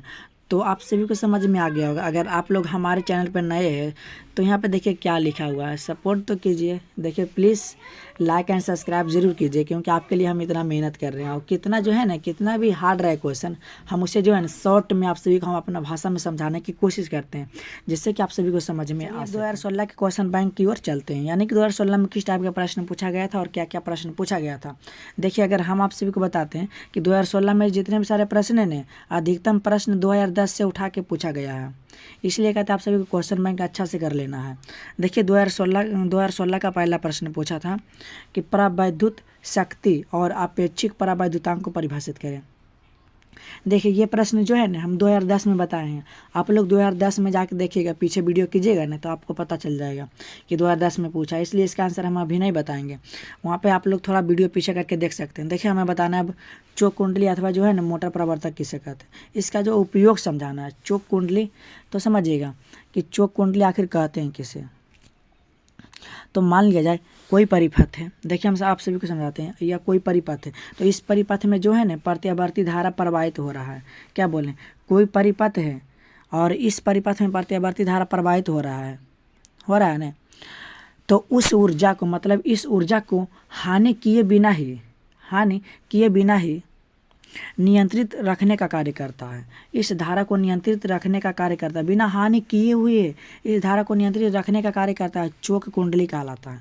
तो इसमें आप सभी को बताना है कि प्रत्यावर्ती धारा बारह है ना, तो प्रत्यावर्ती धारा परिपथ में विद्युत ऊर्जा के हानि किए बिना धारा के नियंत्रित करने का कार्य करता है, उसे क्या बोलेंगे, चोक कुंडली कहेंगे। तो आई होप कि आप सभी को समझ में आ गया होगा। अब इसके बाद हमें बताना है क्या, विद्युत फ्लक्स की बीमा और इसका जो है ना एसआई मात्रक बताना है। तो समझिएगा हम बता देते हैं, इसका जो पहले समझिएगा विद्युत फ्लक्स की बीमा का होता है। तो देखिए यहाँ पे हम आप सभी को लिख देते हैं, आप लोग चाहिए तो यहाँ पे नोट कर लीजिएगा। इसका जो होता है ना एम एल पर पावर कितना होता है 3 और टी पर पावर -3 होता है, और यहाँ पे इसके बाद होता है आई पर पावर -1 होता है। बस इतना आप सभी को नोट कर लेना है, ठीक। अब इसके बाद जो है ना इसका जो मात्रक होता है, तो मात्रक बता देते हैं आखिर क्या होता है। न्यूटन मीटर स्क्वायर प्रति कूलम होता है। बस यही सब आया था। देखिए यहाँ पे हद कर दिया बिहार बोर्ड वाला ने, यानी कि जो है ना ऑब्जेक्टिव सब्जेक्टिव में पूछ दिया है। देखिए ये सब ऑब्जेक्टिव वाला प्रश्न है, पूछ दिया सब्जेक्टिव में, तो आप सभी को तो खुश होना है, आप लोग को टेंशन नहीं लेना है, बहुत ईजी से हम आप सभी को बताएंगे। अब इसके बाद समझिएगा किरचॉफ्स का जो है ना हमें दोनों नियम बताना है, यानी कि प्रथम नियम और द्वितीय नियम दोनों को हमें बताना है। समझिएगा क्या है। तो देखिए प्रथम नियम क्या है, इस नियम के अनुसार यानी कि किरचॉफ्स के प्रथम नियम के अनुसार किसी बिंदु या तो संधि पर आने वाली धाराओं का बीजगणितीय योग जाने वाली धाराओं के बीजगणितीय योग के बराबर होता है। नहीं समझ में आया कोई दिक्कत नहीं, देखिए हम समझाते हैं। मान लीजिए या कोई बिंदु या तो संधि मान लीजिए, तो इस संधि से जाने वाला धाराओं का बीजगणितीय योग और आने वाला धाराओं का जो बीजगणितीय योग होता है ना बराबर होता है। मतलब कि ये जो जा रहा है धारा, ये सब जा रहा है और ये सब आ रहा है, इसका जो मान है ना इस सभी के मान के योग के बराबर होगा। तो आप सभी को लिखना है कि किरचॉफ्स के प्रथम नियम के अनुसार किसी बिंदु पर आने वाला धाराओं का बीजगणितीय योग जाने वाली धाराओं के बीजगणितीय योग के बराबर होता है। तो आई होप कि आप सभी को समझ में आ गया होगा।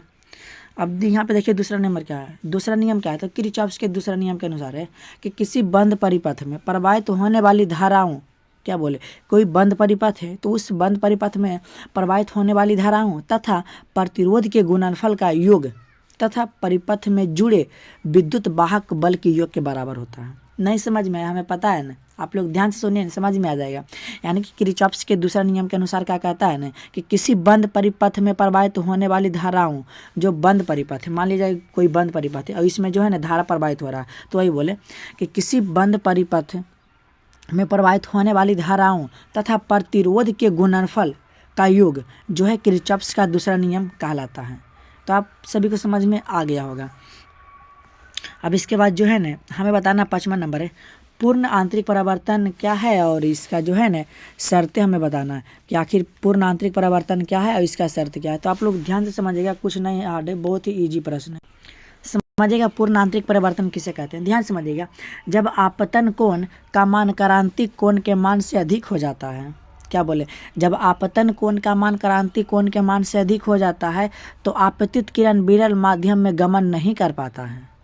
कब नहीं गमन कर पाता है, जब आपतन कोण का मान जो है ना क्रांतिक कोण के मान से अधिक हो जाएगा तो जो आपतित किरण है विरल माध्यम में गमन नहीं कर पाता है तथा सतह से टकरा कर पुनः उसी माध्यम में लौट जाता है। तो इसी घटना को क्या बोलेंगे, पूर्ण आंतरिक परावर्तन। तो आई होप कि आप सभी को समझ में आ गया होगा। अब इसका जो है ना इसका जो हमें अब शर्तें बताना है, तो समझिएगा शर्तें बस 2 है। तो आप सभी को लिखना कि प्रकाश किरण को हमेशा सघन माध्यम से विरल माध्यम में जाना चाहिए था, इसका शर्तें है। और दूसरा क्या है कि आपतन कोण का मान क्रांतिक कोण के मान से बड़ा होना चाहिए, अभी हम बताए थे ना, अब वही बात है, बस अब कुछ नहीं है। अब देखिए अब लेंस का नियम, देखिए ये भी शायद हमने बताए थे 2010 या तो 2010 में शायद बताए होंगे, तो देख लीजिएगा लेंस का नियम जो है ना हम बताए थे। अब इसके बाद है हमें बताना एक्स किरण के गुण बताना, एक्स किरण के 2 गुण बताना है। तो ध्यान से समझिएगा एक्स किरण के 2 गुण। शायद ये प्रश्न हम पीछे भी बताए होंगे, आप सभी को अगर याद है तो हम बोले थे कि एक्स किरण का जो उपयोग है ना इसका उपयोग कहाँ होता है, तो कैंसर जो बीमारी होता है ना इसमें किया जाता है, कैंसर के उपचार में एक्स किरण का उपयोग किया जाता है, हम शायद ये बताए होंगे, ठीक। तो अगर देखिए हम आप लोग ना इससे भी देख लीजिएगा, क्योंकि हम बताए थे एक्स किरण का जो उपयोग है ना इससे चर्म रोग और जो कैंसर जैसी बीमारी होता है ना उसके उपचार में एक्स किरण का उपयोग किया जाता है। तो आई होप कि आप सभी को समझ में आ गया होगा। तो इसके बाद समझिएगा पोलोटियर प्रभाव किसे कहते हैं। समझिएगा पोलोटियर प्रभाव क्या है, तो बहुत ही ईजी है कि यदि किसी ताप युग्म की संधियों से मान लिया जाए, कोई ताप युग्म संधियों है तो संधियों से धारा प्रवाहित होती है। देखिए हम बताते हैं या कोई संधि है तो इस संधि से जो है ना ताप धारा प्रवाहित होती है, तो उस संधि पर या तो ऊष्मा का अवशोषित होगा या तो ऊष्मा का उत्पन्न होगा, तो उसे पोलैटियर प्रभाव बोलेंगे। कितना इजी कि यदि किसी ताप युग्म में संधियों से धारा प्रवाहित होगा, इससे जो है ना धारा प्रवाहित हो रहा, माने इधर से इधर हो रहा धारा प्रवाहित, तो प्रवाहित हो रहा, तो इस संधि पर या तो ऊष्मा का अवशोषित होगा या तो ऊष्मा का उत्सर्जन होगा। इसी घटना को पोलैटियर प्रभाव कहते हैं। तो आई होप कि आप सभी को समझ में आ गया। देखिए ये जो है ना, शायद हम 2010 में बताए थे ये वाला प्रश्न, तो आप लोग देख लीजिएगा ना 2000, यानी कि कितना सारे प्रश्न जो है रिपीट हो रहा है, तो हम दोबारा नहीं बताएंगे, आप लोग जाके थोड़ा सा वीडियो पीछे करके देख सकते हैं। तो आई होप कि आप सभी को ये जो प्रश्न बताए, नो प्रश्न आप सभी को समझ में आ गया।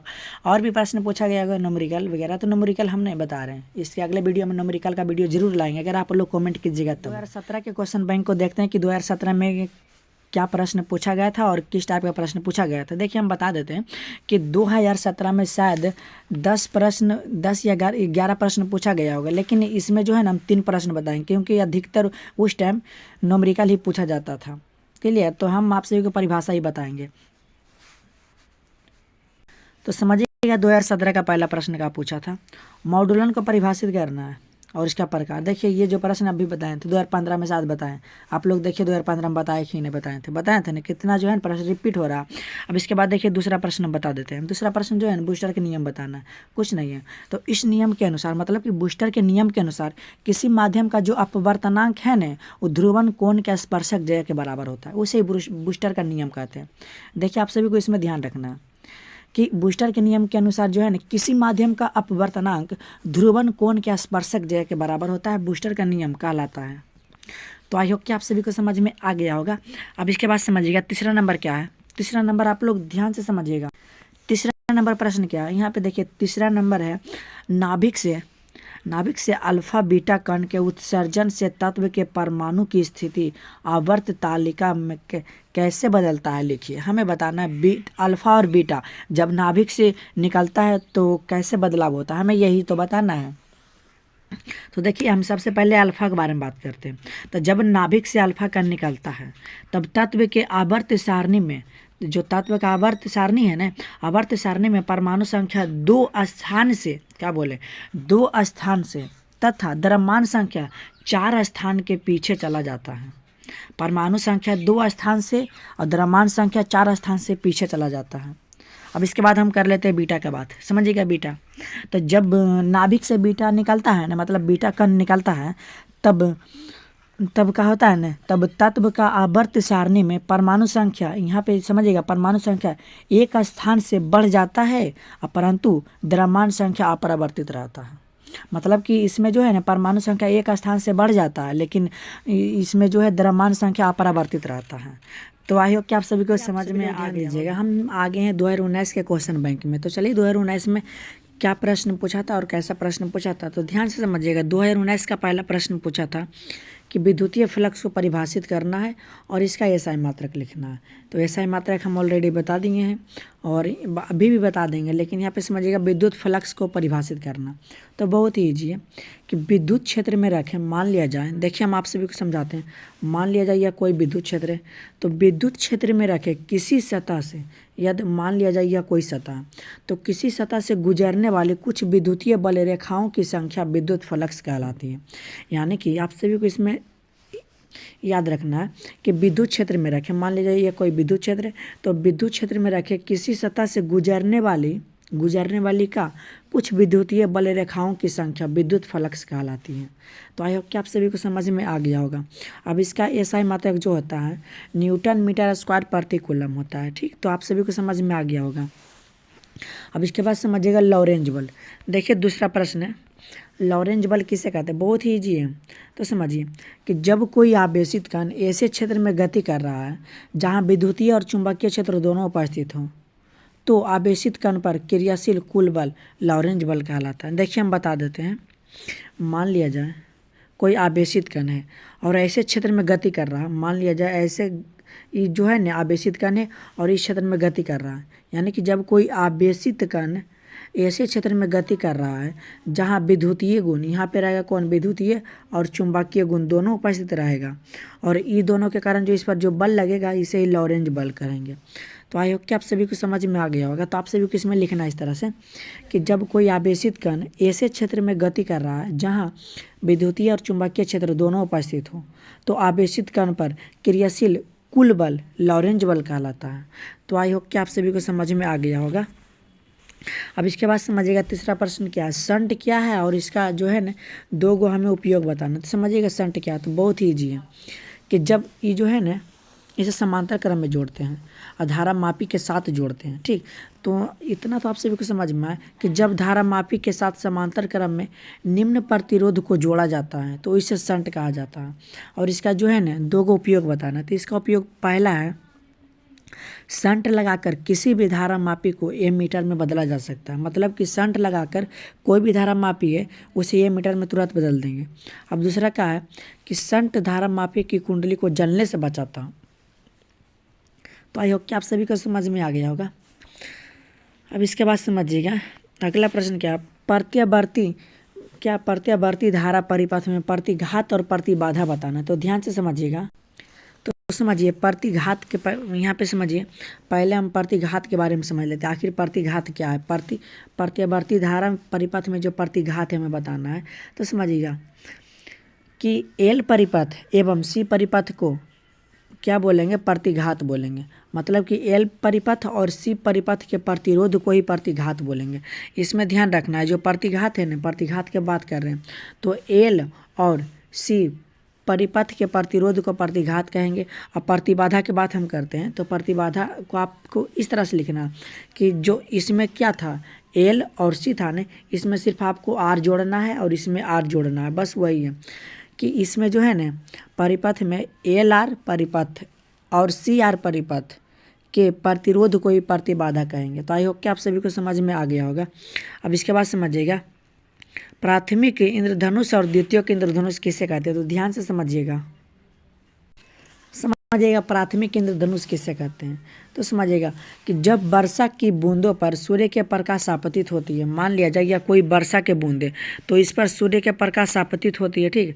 तो जब वर्षा की बूंद पर सूर्य के प्रकाश आपतित होती है तो 2 बार अपवर्तन, ध्यान समझिएगा यहाँ सब्जेक्टिव भी निकल रहा, 2 बार अपवर्तन तथा 1 बार पूर्ण आंतरिक परावर्तन होता है तो उसे प्राथमिक इंद्रधनुष कहते हैं। क्या बोले कि प्राथमिक इंद्रधनुष में जब जल के बूंद पर सूर्य का प्रकाश पड़ता है तो 2 बार अपवर्तन होता है और 1 बार पूर्ण आंतरिक परावर्तन होता है। और यहाँ पे समझिएगा द्वितीयक इंद्रधनुष में क्या है, दोनों 2-2 बार होता है। मतलब कि जब वर्षा की बूंद पर सूर्य का प्रकाश पड़ता है तो 2 बार अपवर्तन और 2 बार आंतरिक परावर्तन होता है।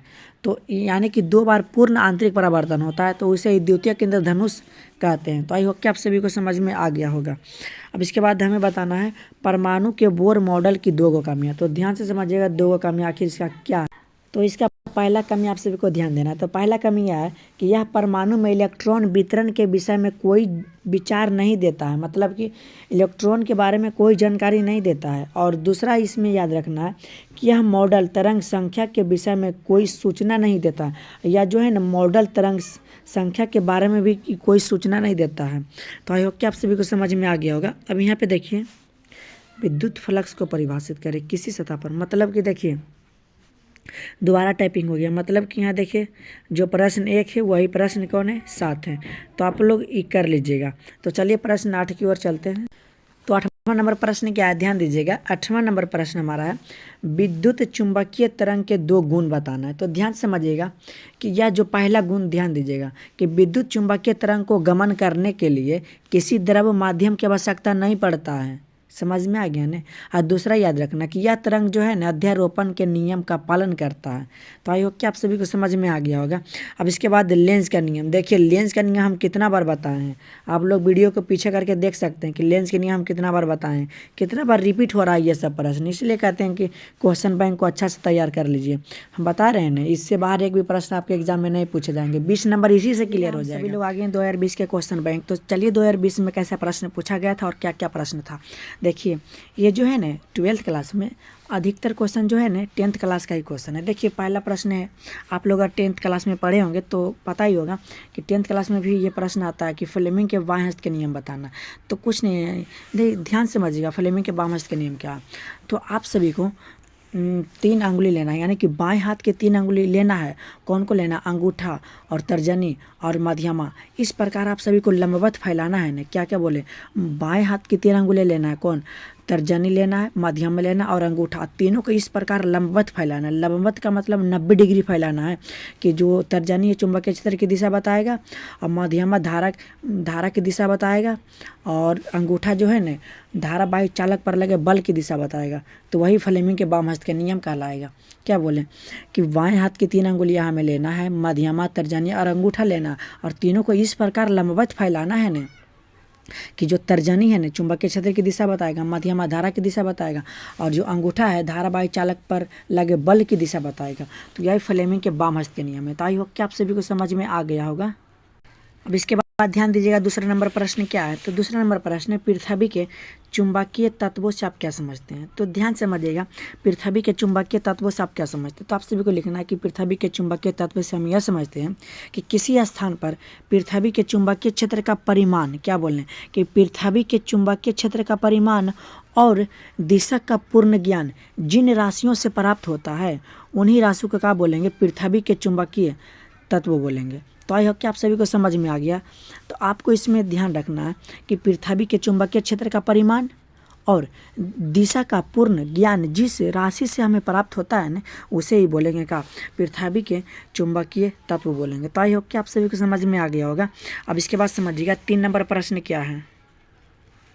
ध्यान दीजिएगा तीसरा प्रश्न क्या कहता है। यहाँ पे ध्यान दीजिए तीसरा प्रश्न, एक क्षण चुंबक की अक्षीय स्थिति और निरक्षीय स्थिति को समझाएं। हमें यहाँ पे अक्षीय स्थिति और निरक्षीय स्थिति को समझाना है। तो आप लोग ध्यान समझिएगा बहुत ही। देखिए हम आप सभी को चित्र के माध्यम, इसका तो चित्र होता नहीं लेकिन हम चित्र से आप सभी को समझाने की पूरा कोशिश करते हैं। तो यहाँ पर मान लिया जाए यह कोई चुंबक क्षेत्र है। देखिए हम आप सभी को बताते हैं यह कोई चुंबक क्षेत्र है। तो आप लोग ध्यान समझिएगा और इसमें जो है ना एक क्षण चुंबक है, इसमें जो है एक क्षण चुंबक है।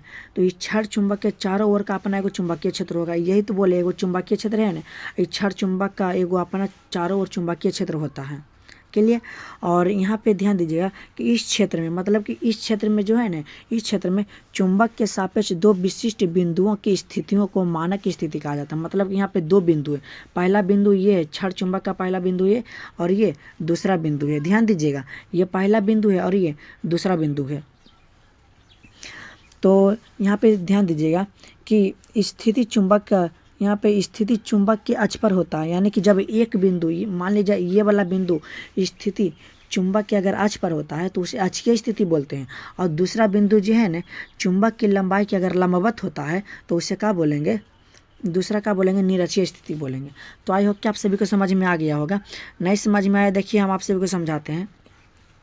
मान लिया जाए यह कोई क्षण चुंबक है और क्षण चुंबक के चारों ओर अपना एगो चुंबकीय क्षेत्र होता है। मान लीजिए चारों ओर अपना एगो चुंबकीय क्षेत्र होता है और इसमें क्या होता है? दो बिंदु होता है, विशिष्ट दो बिंदु होता है।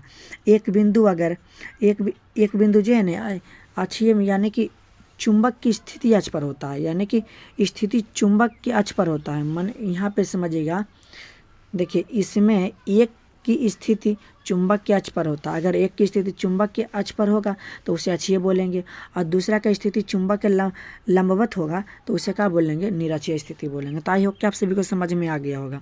अब इसके बाद समझिएगा प्रकाश वर्ष किसे कहते हैं। तो एक वर्ष में प्रकाश के द्वारा तय की गई दूरी को प्रकाश वर्ष कहते हैं। अब इसके बाद समझिएगा अर्धचालक किसे कहते हैं। तो अर्धचालक यानी कि अर्धचालक हम वैसे चालक को कहेंगे जिसका गुण जो है ना चालक और अचालक के बीच में होता है, यानी कि बीच में यह अर्धचालक है। इसका जो गुण है ना चालक और अचालक के बीच में होता है उसे ही क्या बोलेंगे? अर्धचालक बोलेंगे। अब इसके बाद छठा नंबर प्रश्न क्या? आवेश का संरक्षण का सिद्धांत क्या है। तो बहुत ही इजी है।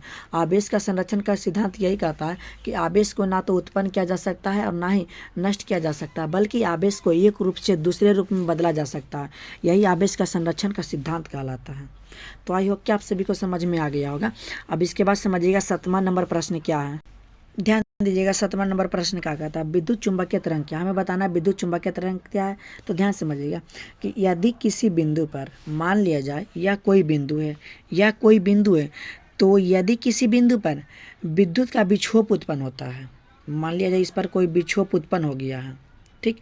तो विक्षोभ उत्पन्न होता है तो यह क्षेत्र, मतलब कि यह कोई क्षेत्र में होगा, तो यह क्षेत्र तरंग के रूप में प्रकाश के वेग से संचरित होता है, यानी कि प्रकाश के वेग के साथ ही चलता है। ये तरंग जो है ना प्रकाश के साथ ही चलता है, तो इसे ही क्या बोलेंगे, विद्युत चुम्बकीय तरंग बोलेंगे। तो इसमें आप सभी को इस तरह से लिखना कि यदि किसी बिंदु पर विद्युत का विक्षोभ उत्पन्न होता है तो यह क्षेत्र तरंग के रूप में प्रकाश के वेग के साथ ही चलता है, तो इसे ही विद्युत चुम्बकीय तरंग कहेंगे। तो आई होप कि आप सभी को समझ में आ गया होगा। अब इसके बाद समझिएगा 8वां नंबर प्रश्न, ध्यान दीजिएगा। 8वां नंबर प्रश्न क्या है, कार्बन प्रतिरोध के कलर कोड से आप क्या समझते हैं? यही समझते हैं, बहुत ही इजी, कि कार्बन प्रतिरोध के कलर कोड से हम यह समझते हैं कि अलग अलग सभी कलर होते हैं और सभी का एक जो कोड दिया गया है, बस, यानी कि अलग अलग रंग होते हैं और सभी का एक कलर कोड दिया गया है। तो बस यही आप सभी को लिख देना और कुछ नहीं लिखना है, बहुत ही ईजी है इसका परिभाषा। अब इसके बाद देखिएगा, इसका जो है ना, इसका आंसर हम शायद बताए होंगे, तो आप सभी को देख लेना है। इसका आंसर जो है ना हम बताए थे, तो आपको एक बार जाके वीडियो को थोड़ा पीछे कीजिएगा ना, तो आप सभी को पता चल जाएगा। ठीक। तो इसके बाद समझिएगा अगला नंबर प्रश्न क्या है, ऊंचाई ट्रांसफार्मर क्या है? ऊंचाई ट्रांसफार्मर जो निम्न एसी वोल्टता को उच्च एसी वोल्टता में बदलता है उसे ऊंचाई ट्रांसफार्मर कहते हैं। क्लियर हो गया होगा आप सभी को। अब इसके बाद समझिएगा विद्युत क्षेत्र की तीव्रता, शायद विद्युत क्षेत्र की तीव्रता भी हम बताए होंगे, तो आप लोग वीडियो पीछे करके एक बार जरूर देख लीजिएगा। अगर नहीं पता है तो देखिए इसका आंसर हम बता ही देते हैं। समझिएगा विद्युत क्षेत्र की तीव्रता किसे कहते हैं, हम बताए थे। देखिए एक बार फिर हम बता देते हैं कि विद्युत क्षेत्र, यानी कि विद्युत क्षेत्र के किसी बिंदु पर रखे एकांक धनावेश पर जो बल लगता है उसी बल को विद्युत क्षेत्र की तीव्रता कहते हैं। देखिए हम समझाए थे, मान लीजिए कोई विद्युत क्षेत्र है, अब विद्युत क्षेत्र में एकांक धनावेश वो रखा हुआ, तो इस पर जो बल लगता है ना, इसी बल को क्या बोलेंगे, विद्युत क्षेत्र की तीव्रता कहेंगे। तो ये तो हम बता दिए थे ना। अब इसके बाद समझिएगा अगला प्रश्न क्या है, 12 नंबर है, प्रकाश के विवर्तन से आप क्या समझते हैं? बहुत ही ईजी, समझिए हम बताते हैं कि मान लिया जाए यहाँ है जो है ना कोई पदार्थ रखा हुआ और यहाँ से प्रकाश जो इसको ऐसे जाना चाहिए था, लेकिन वास्तव में जो ऐसे मुड़ गया। मतलब यहाँ पे देखिएगा इस प्रकाश को इस तरह से जाना चाहिए था, लेकिन वास्तव में जो ऐसे मुड़ गया। मतलब कि जब प्रकाश की किरण कोई तीक्ष्ण किनारों से होकर गुजरता है तो वह अपना मूल पथ से विचलित हो जाता है। वही न बोले, देखिए प्रकाश को ऐसे जाना था लेकिन जो है ना ऐसे तिरछा मुड़ गया, मतलब कि तीक्ष्ण किनारों से होकर अपना जो मूल पथ से विचलित हो जाता है, उसे प्रकाश का विवर्तन कहेंगे। तो आप सभी को इसमें लिखना कि जब प्रकाश की किरण कोई तीक्ष्ण किनारों से होकर गुजरता है तो वो अपना मूल पथ से विचलित हो जाता है। बस इतना सा आप सभी को लिखना है। अब इसके बाद समझिएगा अन्योन्य प्रेरण किसे कहते हैं? ये भी जी अन्योन्य प्रेरण। मान लिया जाए कोई दो गो धातु रखते हैं, देखिए एक यहाँ पे धातु एक यहाँ पे धातु, जब इसमें हम धारा प्रवाहित करेंगे ना तो इसमें भी हलचल होगा तो इसके कारण जो इसमें भी धारा उत्पन्न हो जाएगा, तो इसे ही अन्योन्य प्रेरण कहते हैं। तो आई होप कि आप सभी को समझ में आ गया होगा। देखिए फिर से समझा देते हैं, मान लीजिए कोई धातु का टुकड़ा रखा हुआ आपस में, अगर हम सिर्फ इसी में धारा प्रवाहित करेंगे ना तो हलचल होता है, इसमें भी होता है हलचल, और हलचल होने के कारण इस पर भी धारा उत्पन्न हो जाएगा, उसे अन्योन्य प्रेरण कहते हैं। तो आई होप कि आप सभी को समझ में आ गया होगा। अब इसके बाद समझिएगा अगला नंबर प्रश्न, ध्यान दीजिएगा 14 नंबर प्रश्न क्या है, प्रतिचुंबकीय पदार्थ। तो समझिएगा प्रतिचुंबकीय पदार्थ किससे कहते हैं? शायद ये प्रश्न हम पीछे भी बताए होंगे, देखिए फिर से बता देते हैं, यानी कि सब हम बताएंगे नहीं, आपको देखना पड़ेगा। क्या को हम बता देते हैं कि प्रतिचुंबकीय पदार्थ वैसे पदार्थ को कहेंगे जिसे चुंबक के पास लाने पर आंशिक रूप से प्रतिकर्षित होता है, उसे ही प्रतिचुंबकीय पदार्थ कहते हैं। जैसे कि सोना, चांदी, नमक हो गया। तो आई होप कि आप सभी को 2020 में जितने भी प्रश्न पूछे गए होंगे आप सभी को क्लियर हो गया होगा, और बहुत ही इजी तरीका से हम आप सभी को समझाने की कोशिश की है। लोग आगे आखिर 2021 के क्वेश्चन बैंक पे, यानी कि अब शायद 2 साल का क्वेश्चन बैंक ही बचा है। अगर आप लोग हमारे चैनल पर नए तो चैनल को सब्सक्राइब जरूर कर दीजिएगा। ठीक। तो यहाँ पे समझिएगा 2021 में पहला प्रश्न क्या पूछा गया था। देखिएगा 2021 में पहला प्रश्न पूछा था, आवृत्ति मॉड्यूलन को समझाएं। समझिएगा आवृत्ति मॉड्यूलन आखिर किसे कहते हैं। तो यदि वाहक तरंगों का आवृत्ति, देखिए हम जो है ना चैप्टर बाय चैप्टर भी हम करवा चुके हैं, फिजिक्स का, केमिस्ट्री का, आप लोग जाके देख लीजिएगा, डिस्क्रिप्शन में या तो प्लेलिस्ट में आप सभी को मिल जाएगा। वहाँ पे बहुत अच्छा समझाएं, यहाँ भी समझाएंगे वहाँ पे, क्योंकि वहाँ पे ट्रिक बहुत ज़्यादा दिए थे। और यहाँ पे जो क्वेश्चन अलग अलग है तो कैसे ट्रिक देंगे, वहाँ पे जो है ट्रिक भरपूर दी हैं, आप लोग एक बार जरूर देखिएगा ना। तो यहाँ पे पहले समझ लीजिए आवृत्ति मॉडुलन किसे कहते हैं। तो यदि वाहक तरंगों का आवृत्ति जो है ना निम्न आवृत्ति वाले तरंगों के आवृत्ति के अनुसार बदलता है तो उसे क्या बोलेंगे, आवृत्ति मॉडुलन कहेंगे। ध्यान समझिएगा, यदि वाहक तरंगे का आवृत्ति निम्न आवृत्ति वाले तरंगों के आवृत्ति के अनुसार बदलती है तो उसे ही आवृत्ति मॉडुलन कहते हैं। अब इसके बाद समझिएगा विद्युत फ्लक्स किसे कहते हैं, हमें बताना है कि विद्युत फ्लक्स किसे कहते हैं। तो आप लोग 2019 में ये प्रश्न बताए थे, आप लोग देख लीजिएगा, 2 नंबर जो है ना 2019 में बताए थे, आप लोग वहाँ समझ लीजिएगा। अब इसके बाद देखिएगा अगला नंबर प्रश्न क्या, चुंबकीय विभव किसे कहते हैं, हमें बताना है चुंबकीय विभव किसे। समझिएगा तीसरा नंबर प्रश्न क्या, विद्युत विभव किसे कहते हैं। तो ध्यान समझिएगा, देखिए हम आप सभी को समझाते हैं। मान लीजिए कोई पहला चालक है, ठीक, और यहाँ पे हम दे देते हैं कोई दूसरा चालक। तो यहाँ पे देखिए इसका जो आवेश है ना, पहला चालक का आवेश दूसरा पे जाएगा या तो दूसरा आवेश वाला पहला पे जाएगा, तो इसे क्या बोलेंगे, विद्युत विभव कहेंगे। तो यहाँ पे क्या है ना कि अगर दो चालक को अगर हम संपर्क में रखेंगे तो क्या होगा ना, पहले चालक से दूसरे चालक में जाएगा या तो दूसरे चालक से पहले चालक में आएगा, क्या आएगा, तो आवेश आएगा। तो आप सभी को समझ में आ गया होगा।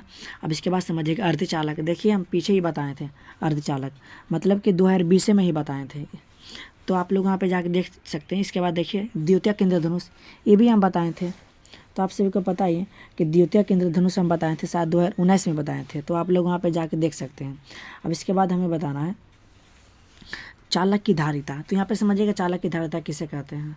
समझिएगा 6 नंबर क्या है, ध्यान समझिएगा कि किसी चालक के एक विभव, क्या बोल रहे हैं कि किसी चालक के विभव को 1 वोल्ट बढ़ाने के लिए जितनी आवेशों की मात्रा की आवश्यकता होती है उसे चालक की धारिता कहेंगे। क्या बोलें कि किसी चालक के विभव को अगर हमें 1 वोल्ट बढ़ाना है तो 1 वोल्ट बढ़ाने में जितना आवेश की मात्रा की आवश्यकता होती है ना, उसे ही चालक की धारिता कहेंगे। तो आई होप कि आप सभी को समझ में आ गया होगा। अब इसके बाद हमें बताना है आवेश का आयतन घनत्व बताना है। तो ध्यान समझिएगा कि आवेश का आयतन घनत्व किसे कहते हैं। तो आपसे एक बताना है कि किसी पिंड के एकांक आयतन पर उपस्थित आवेशों के परिमाण को आयतन आवेश घनत्व कहते हैं। क्या बोले कि किसी पिंड पर एकांक आयतन पर उपस्थित, देखिए ये सब जो है ना इसका हम ट्रिक बताए हैं, चैप्टर बाय चैप्टर जो कराए ना वहाँ पे बहुत ही ईजी तरीका से हम बताए थे ट्रिक, क्योंकि यहाँ पे क्वेश्चन एक ही जैसा तो वहाँ पे ट्रिक बताए थे, लेकिन यहाँ जो ट्रिक नहीं बता रहे हैं तो वहाँ पे आप लोग जरूर एक बार देख लीजिएगा। तो इसका परिभाषा है कि किसी पिंड के एकांक आयतन पर उपस्थित आवेशों के परिमाण को आयतन आवेश घनत्व कहते हैं। तो आई होप कि आप सभी को समझ में आ गया होगा।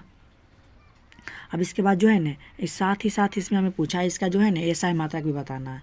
तो इसका एसआई मात्रक क्या होता है, तो इसका एसआई मात्रक होता है, आप लोग यहाँ पे लिख लीजिएगा, कूलम बटा मीटर क्यूब होता है। क्लियर, तो आप लोग इतना याद रखें कूलम बटा मीटर क्यूब। अब इसके बाद क्या है, ट्रांसफार्मर के ताम्र क्षय को समझाएं, यानी कि ताम्र क्षय को हमें समझाना है। तो ध्यान से समझिएगा ट्रांसफार्मर में ताम्र क्षय को समझाना है। तो समझिएगा, देखिए ट्रांसफार्मर में 2 कुंडली होता है, प्राथमिक कुंडली और दूसरा कुंडली होता है, और जो है ना उसमें धारा हम प्रवाहित करेंगे ना तो ऊष्मा उत्पन्न होगा। तो इस प्रकार जो है ना विद्युत ऊर्जा का ऊष्मा के रूप में क्षय होता है, जिसे ताम्र क्षय कहते हैं। यानी कि हम उसमें विद्युत धारा डालें तो विद्युत धारा डालने से ऊष्मा हुआ, मतलब कि विद्युत ऊर्जा ऊष्मा के रूप में क्षय होता है, उसे ताम्र क्षय कहते हैं। तो आई होप कि आप सभी को समझ में आ गया होगा। अब इसके बाद सौर सेल किसे कहते हैं। सौर सेल जो कि आप सभी को पता है, देखिए ये सब प्रश्न जो है ना 10वां वाला प्रश्न सभी नहीं बोल सकते, मतलब शायद 1 से 2 प्रश्न पूछा ही जाता है। तो सौर सेल किसे कहते हैं, जो सौर ऊर्जा को विद्युत ऊर्जा में बदल देता है उसे सौर सेल कहते हैं। तो आई होप कि आप सभी को समझ में आ गया होगा। अब इसके बाद समझिएगा पूर्ण आंतरिक परावर्तन के लिए आवश्यक शर्तें क्या है। देखिए ये जो है ना हम 2016 में बताए थे, तो आप लोग वहाँ पे जाके देख सकते हैं। लीजिएगा 11 नंबर प्रश्न क्या, पाश्चन श्रेणी से आप क्या समझते हैं, हमें बताना पाश्चन श्रेणी। तो देखिए हम आप सभी को बता देते हैं, पहला में लाइमन श्रेणी, दूसरा में बामर श्रेणी, तीसरा में पाश्चन, और चौथा में ब्रैकेट श्रेणी, और 5वां में फुंड श्रेणी है। तो देखिए पाश्चन श्रेणी पूछा, तो पाश्चन तीसरा नंबर पे आया है ना, तो यानी कि उच्च ऊर्जा स्तर, उच्च माने तीसरा आया तो मतलब चौथा। तो आप सभी को बताना है कि उच्च ऊर्जा स्तर मतलब चौथा पाँचवा छठा वगैरह लिख दीजिएगा कि उच्च ऊर्जा स्तर, मतलब ये 3 पर है तो उच्च होगा तो 4, मतलब 4 5 से क्या तृतीय तृतीय ऊर्जा स्तर में आता है, मतलब कि तीसरा ऊर्जा स्तर में आता है, तो उसे पाषाण श्रेणी कहेंगे। क्योंकि देखिए पाषाण श्रेणी तीसरा में है तो उच्च ऊर्जा स्तर हो जाएगा 4 और 5 हो जाएगा, से किस में आएगा, तृतीय ऊर्जा स्तर में आएगा, तो उसे पाषाण श्रेणी कहेंगे। तो आई होप कि आप सभी को समझ में आ गया होगा। अब इसके बाद समझिएगा 12 नंबर प्रश्न क्या है। समपोषी व्यतिकरण की 2 आवश्यक शर्तें हमें बताना। समझिएगा पहला शर्त क्या है ना कि समपोषी व्यतिकरण के लिए परिमाण तीव्रता आई का मान महत्तम होना चाहिए, और दूसरा याद रखना है कि दोनों तरंगों को समान कला में अध्यारोपित होना चाहिए। तो आई होप कि आप सभी को समझ में आ गया होगा। अब इसके बाद समझिएगा नेत्र की समंजन क्षमता से आप क्या समझते हैं। तो नेत्र की समंजन क्षमता से हम यही समझते हैं कि आँख के फोकस दूरी को बढ़ाकर घटा के वस्तु को देखते हैं, यानी कि आँख के फोकस दूरी को बढ़ा के और घटा के भी हम देख सकते हैं, तो उसे ही समंजन क्षमता कहते हैं। तो इसके बाद समझिएगा अगला क्या है, आभासी नमन कोण से आप क्या समझते हैं। हमें बताना आभासी नमन कोण, तो बहुत ही ईजी है कि पृथ्वी के चुंबकीय यामी के अलावा, क्या बोले कि पृथ्वी के चुंबकीय यामी के अलावा किसी अन्य यामी में नमन कोण के मान को ही क्या बोलेंगे, आभासी नमन कोण कहा जाता है। तो आई होप कि आप सभी को समझ में आ गया होगा। अब इसके बाद समझिएगा अगला प्रश्न क्या, बूस्टर का नियम। देखिए ये जो है ना बूस्टर का नियम शायद हम बताए थे 2014 में, आप लोग जाके देख लीजिएगा। बूस्टर का नियम बताए थे बहुत ईजी से, 2014 में बताएं, आप लोग थोड़ा सा वीडियो पीछे करके देख लीजिएगा। अब इसके बाद हमें बताना है एन टाइप अर्धचालक। देखिए एन टाइप अर्धचालक, जब हम नैज अर्धचालक में पंच संयोजी अशुद्धि मिला देते हैं तो उसे एन टाइप अर्धचालक कहेंगे। जब उसमें पंच संयोजी अशुद्धि मिलाएंगे तो उसे बोलेंगे एन टाइप अर्धचालक। तो आई होप कि आप सभी को समझ में आ गया होगा। अब इसके बाद समझिएगा अगला प्रश्न क्या, 17वां नंबर, वायु संवर्त के नियम। देखिए ये जो है ना वायु संवर्त के नियम शायद हम 2009 में बताएं, आप लोग वहाँ पे जाके देख सकते हैं 2009 में बताएं। तो देखिए इसलिए बोलते हैं क्वेश्चन बैंक कीजिए। देखिए कितना पूछा है, पिछला साल वाला कितना पूछा है ना, बहुत ही पूछता है प्रश्न। तो इसके बाद समझिएगा, इसके बाद क्या हमें बताना है, क्या 18 नंबर प्रश्न है, विद्युत अनुनाद को समझाएं। समझिएगा विद्युत अनुनाद क्या है। तो आप लोग इसे ध्यान से समझिएगा कि विद्युत अनुनाद क्या है। समझिए विद्युत अनुनाद किसे कहते हैं। तो बहुत ही ईजी है, किसी निश्चित आवृत्ति पर, क्या बोले कि किसी निश्चित आवृत्ति पर धारा आयाम के महत्तम मान की घटना को अनुनाद कहते हैं। क्या बोलें कि किसी निश्चित आवृत्ति पर, कोई निश्चित आवृत्ति है, उस आवृत्ति पर धारा आयाम के महत्तम होने की घटना को अनुनाद कहा जाता है। तो आई होप कि आप सभी को समझ में आ गया होगा। अगर आप लोग नोट्स लेना चाहते हैं तो इस नंबर पे आप सभी को जो है व्हाट्सएप बना के यहाँ पे हाई भेजिएगा, या तो कॉल कीजिएगा, नहीं यहाँ पे बात कीजिएगा, तो आपको यहाँ पे नोट्स मिल जाएगा और इस सभी का आंसर लिखा हुआ मिलेगा। 2022 के क्वेश्चन बैंक में हम सभी लोग आ गए हैं। तो 2022 के पहला प्रश्न को समझते हैं। तो पहला प्रश्न ध्यान दीजिएगा, पहला प्रश्न पूछा गया था 2022 में, चुंबक की अक्षीय स्थिति से आप क्या समझते हैं। तो देखिए ये प्रश्न जो है ना 2020 में हम बताए हैं, आप लोग 2020 में जाके देख लीजिएगा। वहाँ जो है ना अक्षीय और यहाँ पे क्या है, अक्षीय स्थिति और वहाँ पे निरक्षीय स्थिति, यानी कि वहाँ पे दोनों बताए हैं और यहाँ पे सिर्फ एगो पूछा है। क्लियर, तो आप लोग वहाँ पे जाके पहले देख सकते हैं। अब इसके बाद समझिएगा दूसरा क्या है, विद्युत विभव किसे कहते हैं। समझिएगा आखिर विद्युत विभव किसे कहते हैं। तो एकांक धनावेश को अनंत से विद्युतीय क्षेत्र के किसी एक बिंदु तक लाने में किए गए कार्य को विद्युत विभव कहते हैं। समझिएगा, ये देखिए हम समझा देते हैं, मतलब कि अनंत यहाँ पे, तो अनंत से एकांक धनावेश को विद्युतीय क्षेत्र के, मान लीजिए विद्युतीय क्षेत्र के किसी एक बिंदु तक लाने में किए गए कार्य को क्या बोलेंगे, विद्युत विभव बोलेंगे। तो आई होप कि आप सभी को समझ में आ गया होगा। और तीसरा प्रश्न क्या है, लॉरेंज बल। देखिए तीसरा प्रश्न बताना है लॉरेंज बल। तो देखिए हम आप सभी को बता देते हैं कि लॉरेंज बल, तो ध्यान दीजिएगा लॉरेंज बल, तो हम आप सभी को बता देते हैं। यहाँ पे आप सभी को समझना कि लॉरेंज बल, देखिए यहाँ जो है ना प्रश्न, ध्यान दीजिएगा प्रश्न नंबर 3 से शायद 6 तक जो है ना हम सभी पीछे बता देंगे। देखिए हम बता देते हैं कि कौन साल में हम बताए थे। देखिए हमें बताना है लॉरेंज बल। तो लॉरेंज बल जो है ना 2019 में बताए हैं, तो आप लोग वहाँ पे जाके देख सकते हैं कि लॉरेंज बल जो है ना हम 2019 में बताए थे। देखिए आप लोग जाके देख लीजिएगा। ये जो है ना 2019 में बताए थे, 2019 में। और ये जो है ना आवेश के संरक्षण का सिद्धांत, तो ये है 2020 में बताए थे। कितना में बताए थे? 20 में। अब इसके बाद है अगला क्या है, आभासी नमन कोण। तो हमें बताना आभासी नमन कोण। तो आभासी नमन कोण 2021 में बताए थे, अभी इसके पीछे ही बताए थे आभासी नमन कोण। अब इसके बाद हमें बताना है अगला क्या, विभव मापी। अब देखिए हमें बताना है विभव मापी। तो ध्यान से समझिएगा, विभव मापी के दो गो उपयोग हमें बताना है। तो कुछ नहीं है, पहला उपयोग आप सभी को बताना है, अज्ञात धारा का मान ज्ञात करना विभव मापी से। यानी कि जो अज्ञात धारा है ना, जो पता नहीं है, उसका मान इसी से ज्ञात किया जाता है। अगला है दो प्रतिरोधकों की तुलना करना। ये जो है ना दो प्रतिरोधकों की तुलना करता है। इतना बात आप सभी को याद रखना, और कुछ नहीं इसमें याद रखना। अब इसके बाद हमें बताना है 7 नंबर प्रश्न क्या है।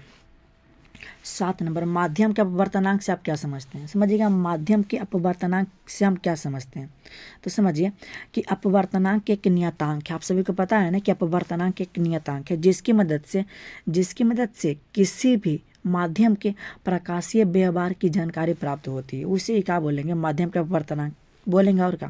तो इसमें आप सभी को इतना याद रखना है कि अपवर्तनांक एक नियतांक है, जिसकी मदद से किसी भी माध्यम के प्रकाशीय व्यवहार की जानकारी प्राप्त होती है। बस इतना आप सभी को याद रखना है। अब इसके बाद समझिएगा तरंगार्क किसे कहते हैं। तो सभी तरंगिकाओं को मिलाने वाले पथ को तरंगार्क कहते हैं। देखिए हम आप सभी को बता देते हैं। मान लिया जाए यहाँ से आया प्रकाश, यहाँ मुड़ गया। अब इसके बाद यहाँ से प्रकाश आया, फिर नीचे मुड़ गया। मतलब कि इसको जो मिला रहा पथ, देखिए हम बता रहे हैं, ये जो है ना यहाँ पे समझिएगा, इस तरंगिकाओं को मिलाने वाला पथ, यहाँ से मिलाएगा तो मिलाने वाला पथ को तरंगार्क कहेंगे। तो आई होप कि आप सभी को समझ में आ गया होगा। अब इसके बाद समझिएगा 9 नंबर प्रश्न क्या है, धारतीय प्रतिघात को समझाना। देखिए धारतीय प्रतिघात, देखिए हम बता देते हैं। इसमें सिर्फ आप सभी को याद रखना है कि एक्स सी बराबर, मतलब धारतीय प्रतिघात बराबर क्या होता है, ऑब्जेक्टिव में पूछता है। तो एक्स सी बराबर होता है 1/ω_c होता है। क्या बोले? 1/ω_c। तो इतना बात आप सभी को ध्यान रखना है। धारतीय प्रतिघात बराबर आता है, आप लोग इतना ध्यान रखिएगा। तब इसके बाद हमें बताना है नारंगी और जो है ना पीला रंगों के कार्बन प्रतिरोध का कलर कोड। तो समझिए, नारंगी का होता है 3 और पीला का होता है 4। बस इतना आप सभी को याद रखना। देखिए ऑब्जेक्टिव जो है ना, ऑब्जेक्टिव वाला प्रश्न सब्जेक्टिव में पूछा। अब इसके बाद समझिएगा, अब इसके बाद हमें बताना है चुंबकीय आघूर्ण किसे कहते हैं। बहुत ही ईजी है। चुंबकीय आघूर्ण मतलब कि 11 नंबर प्रश्न है, चुंबकीय आघूर्ण। समझिएगा चुंबकीय आघूर्ण किसे कहते हैं। तो ध्रुव प्रबलय एवं चुंबकीय लंबाई के गुणनफल को ही चुंबकीय आघूर्ण कहते हैं। क्या बोलें? ध्रुव प्रबलय लेना है और चुंबकीय लंबाई लेना है, वो दोनों के गुणनफल को ही बोलेंगे चुंबकीय आघूर्ण। तो आई होप कि आप सभी को समझ में आ गया होगा। अब इसके बाद जो है नमन कोण, हमें बताना है नमन कोण किसे कहते हैं। कौन सा? 12 नंबर प्रश्न। समझिएगा नमन कोण आखिर किसे कहते हैं। तो पृथ्वी के चुंबकीय क्षेत्र, क्या बोले कि पृथ्वी के चुंबकीय क्षेत्र तथा क्षैतिज दिशा के बीच के कोण को नमन कोण बोलेंगे। आप सभी को इसमें याद रखना कि पृथ्वी के चुंबकीय क्षेत्र और क्षैतिज दिशा के बीच का कोण नमन कोण कहलाता है। अब इसके बाद है प्रकाश के वर्ण विक्षेपण। देखिए प्रकाश के वर्ण विक्षेपण किसे कहते हैं, 13 नंबर प्रश्न है। तो देखिए जब हम प्रिज्म से मान लिया जाए या कोई, देखिए हम आप सभी को समझा देते हैं प्रकाश का वर्ण विक्षेपण। मान लिया जाए या कोई प्रिज्म है, तो जब हम प्रिज्म के कोई श्वेत प्रकाश गुजारते हैं तो यह जो है ना 7 रंगों में टूट जाता है। तो इसे क्या बोलेंगे? प्रकाश का वर्ण विक्षेपण। तो आप सभी को समझ में आ गया होगा। अब इसके बाद क्या है समझिएगा प्रकाश के विवर्तन। देखिए ये जो प्रश्न है ना प्रकाश का विवर्तन, ये हम शायद 2020 में बताए होंगे। तो आप लोग 2020 में जाके देख सकते हैं। 1 साल पीछे कीजिएगा ना तो मिल जाएगा। अब इसके बाद हमें बताना है अल्फा किरण के 2 गुण बताना है। तो समझिएगा पहला गुण आप सभी को बताना है, अल्फा कणों की भेदन क्षमता बहुत कम होती है। और दूसरा है कि ये किरणें फोटोग्राफी प्लेट पर प्रभाव डालती हैं। क्या बोले कि ये किरणें फोटोग्राफी प्लेट पर प्रभाव डालती है। बस इतना आप सभी को याद रखना है। अब इसके बाद समझिएगा द्विआधारी अंक को, यानी कि द्विआधारी अंक पद्धति को हमें समझाना। तो ध्यान से समझिए द्विआधारी अंक पद्धति किसे कहते हैं। तो द्विआधारी पद्धति में 2 अंक प्रयोग में लाए जाते हैं। कौन कौन होता है? 0 और 2 होता है। बस इतना आप सभी को याद रखना कि द्विआधारी पद्धति में दो अंक में प्रयोग लाए जाते हैं, 0 और 2 को, बस इतना आप सभी को ध्यान रखना है। अब इसके बाद क्या है, अगला प्रश्न है चुंबकीय फ्लक्स को परिभाषित करें और इसका SI मात्रक। देखिए ये जो प्रश्न है ना, शायद हम कितना हम बताए थे, चुंबकीय फ्लक्स 2016 में बताए हैं। तो आप लोग जाके देखिएगा, जो ये प्रश्न है ना 2016 में हम बताए थे बहुत ही ईजी तरीका से। अब देखिए हम आप सभी को पहले गिना देते हैं कि कितना पिछला साल वाला पूछा गया प्रश्न। देखिए कई नंबर का पूछा, देखिए आप सभी को सिर्फ गिनना। यहाँ पे देखिए ये वाला हो गया, ध्यान दीजिएगा, ये एक प्रश्न हो गया, एक हो गया, ध्यान दीजिएगा एक प्रश्न, और यहाँ पे ये वाला 2 है, प्रकाश का विवर्तन 2। अब इसके बाद हम बताए थे 2, अब इसके बाद जो है 2 हो गया, और ध्यान दीजिएगा 2, यह विभवमापी 3, ये आभासी 4, और ये हो गया 5, ये हो गया 6, और ये क्या हो गया 7, यानी कि 7 दूना 14, यानी कि 15 नंबर। देखिए पिछला साल वाला ही पूछा 15 नंबर का, सोच सकते हैं, सब पिछला ही साल के पूछा। ठीक, आखिर हम सभी लोग आ ही गए हैं 2023 के क्वेश्चन बैंक पे, यानी कि 2023 में हम सभी लोग आ गए हैं। अगर आप लोग ने अभी भी हमारे चैनल को सब्सक्राइब नहीं किए हैं तो सब्सक्राइब कर लीजिएगा और लाइक कर दीजिएगा, और क्लास कैसा लगा है ना इसका जवाब आप लोग कमेंट में ज़रूर कीजिएगा, बहुत ही मज़ा आ जाएगा। लास्ट बचा है 1 ही साल का बस, तो समझिएगा 2023 का पहला प्रश्न का पूछा था, और इसे वीडियो को शेयर जरूर कीजिएगा। अब इसके बाद समझिएगा लेंस के नियम। देखिए लेंस का नियम जो है ना हम 2016 में बताए हैं, अभी बताने से कोई फ़ायदा नहीं है। 2016 में हम बताए थे ना, वहाँ पे जाके आप लोग देखिएगा। देखिए हम दूसरा जो प्रश्न है ना फोटो सेल क्या, इसका 2 उपयोग बताना है। तो देखिए फोटो सेल हम बता देते हैं कि फोटो सेल एक ऐसा युक्ति है ना जो प्रकाश ऊर्जा को विद्युत ऊर्जा में बदल देता है, फोटो सेल कहलाता है। बस इतना आप सभी को याद रखना है, और इसमें जो है ना कुछ याद आप सभी को नहीं रखना है।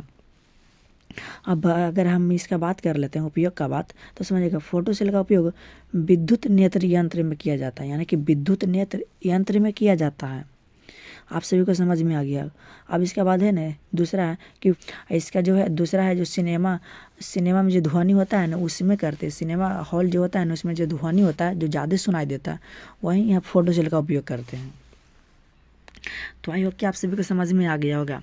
अब इसके बाद समझिएगा जो 3 नंबर प्रश्न है 2017 में हम बताए थे, 3 नंबर 2017 में बताया था, आप लोग वहाँ पे जाके इसे क्लियर कर लीजिएगा।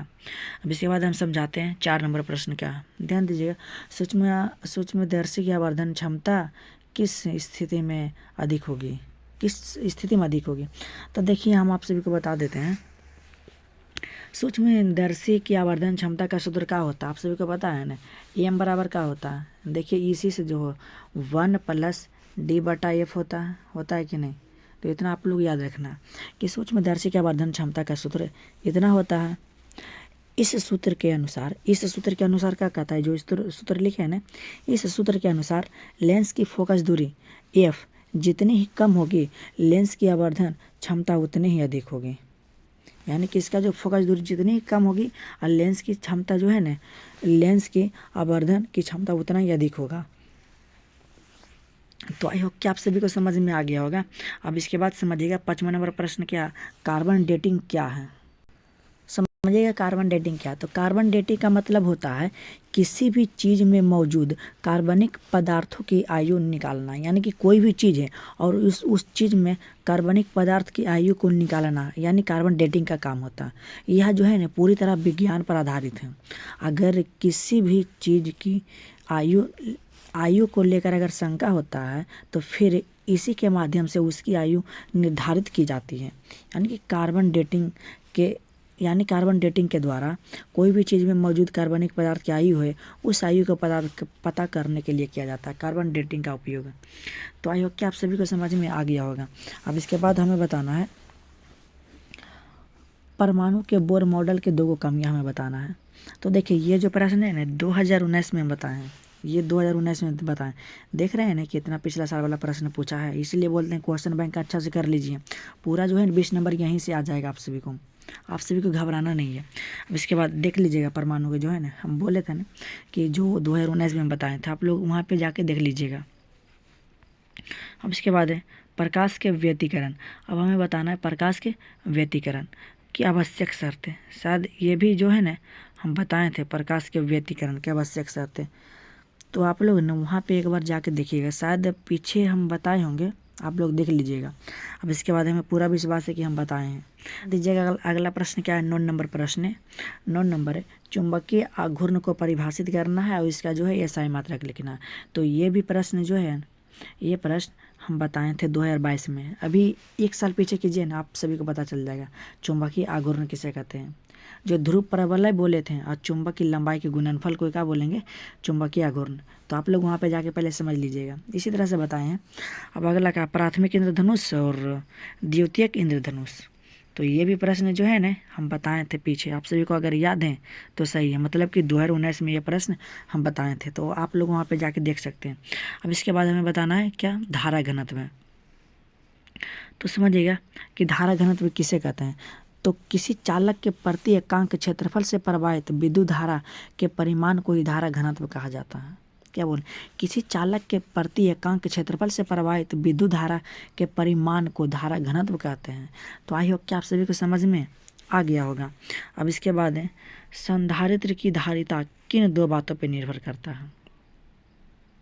तो पहला है पट्टिकाओं की सतह क्षेत्रफल पर, मतलब कि जो है ना क्षेत्रफल पर निर्भर करता है, और पट्टिकाओं के बीच की दूरी पर निर्भर करता है। बस इतना आप सभी को याद रखना है। अब इसके बाद है, समझिएगा, अब इसके बाद एक क्यूरी नियम बताना है। देखिए क्यूरी नियम आखिर क्या है। क्यूरी नियम तो अनुचुंबकीय पदार्थों की चुंबकीय आवृत्ति, क्या बोले कि अनुचुंबकीय पदार्थ की चुंबकीय प्रवृत्ति तापमान के व्युत्क्रमानुपाती होता है, उसे क्या बोलेंगे, क्यूरी नियम बोलेंगे। तो इसमें आप सभी को याद रखना कि अनुचुंबकीय पदार्थ की चुंबकीय प्रवृत्ति जो है तापमान के व्युत्क्रमानुपाती होता है, उसे क्यूरी नियम कहेंगे। तो हम आप सभी को बता दिए 2009 से 2023 तक में जितने भी लघुत्तरीय प्रश्न पूछे गए तो बहुत ही तरीके से आप सभी को हम समझा दिए। अगर आप लोग इतना कर लेते हैं ना, देखिए हम आप सभी को बता देते हैं कि 2023 में पिछला साल वाला कितना पूछा है। देखिए लेंस का नियम ही पूछा था एगो, यह 3 नंबर है। 2 गो पूछा था एगो, यह 3, यह 4 हो गया, 6 नंबर है 4। और ये भी हम बताए थे प्रकाश के व्यतिकरण 5, और इसके बाद है 5, और यहाँ पे समझिएगा ये जो 9 नंबर भी बताए थे 6। अब इसके बाद ये भी बताए थे 7। अब इसके बाद 7 हो गया, मतलब 7 दूना 14, यानी कि मिला जुला के 15 नंबर का। और भी पूछा है, लेकिन इसमें जो है ना 20 प्रश्न पूछता है, जिसमें देखिए हम 13 ही प्रश्न लिए थे, क्योंकि अधिकतर जो है ना न्यूमेरिकल ही था। न्यूमेरिकल हम नहीं बता रहे, मतलब कि सब पिछला ही साल वाला पूछता, माने कि 15 नंबर मिल गया, तो 5 नंबर आप सभी को और बनाना है। तो देखिए और भी पूछा है, बहुत सारा मिला है, लेकिन न्यूमेरिकल हम यहाँ पे नहीं लिखे हैं। तो अगर आप लोग इतना कर लेते हैं 2009 से 2023 तक में, तो 20 नंबर आपको देने से कोई नहीं रोक सकता है। तो अगर आप लोग हमारे चैनल पर नए हैं तो चैनल को सब्सक्राइब जरूर कर लीजिएगा। और आज का यह क्लास कैसा लगा, इसका जवाब आप लोग कमेंट में ज़रूर कीजिएगा।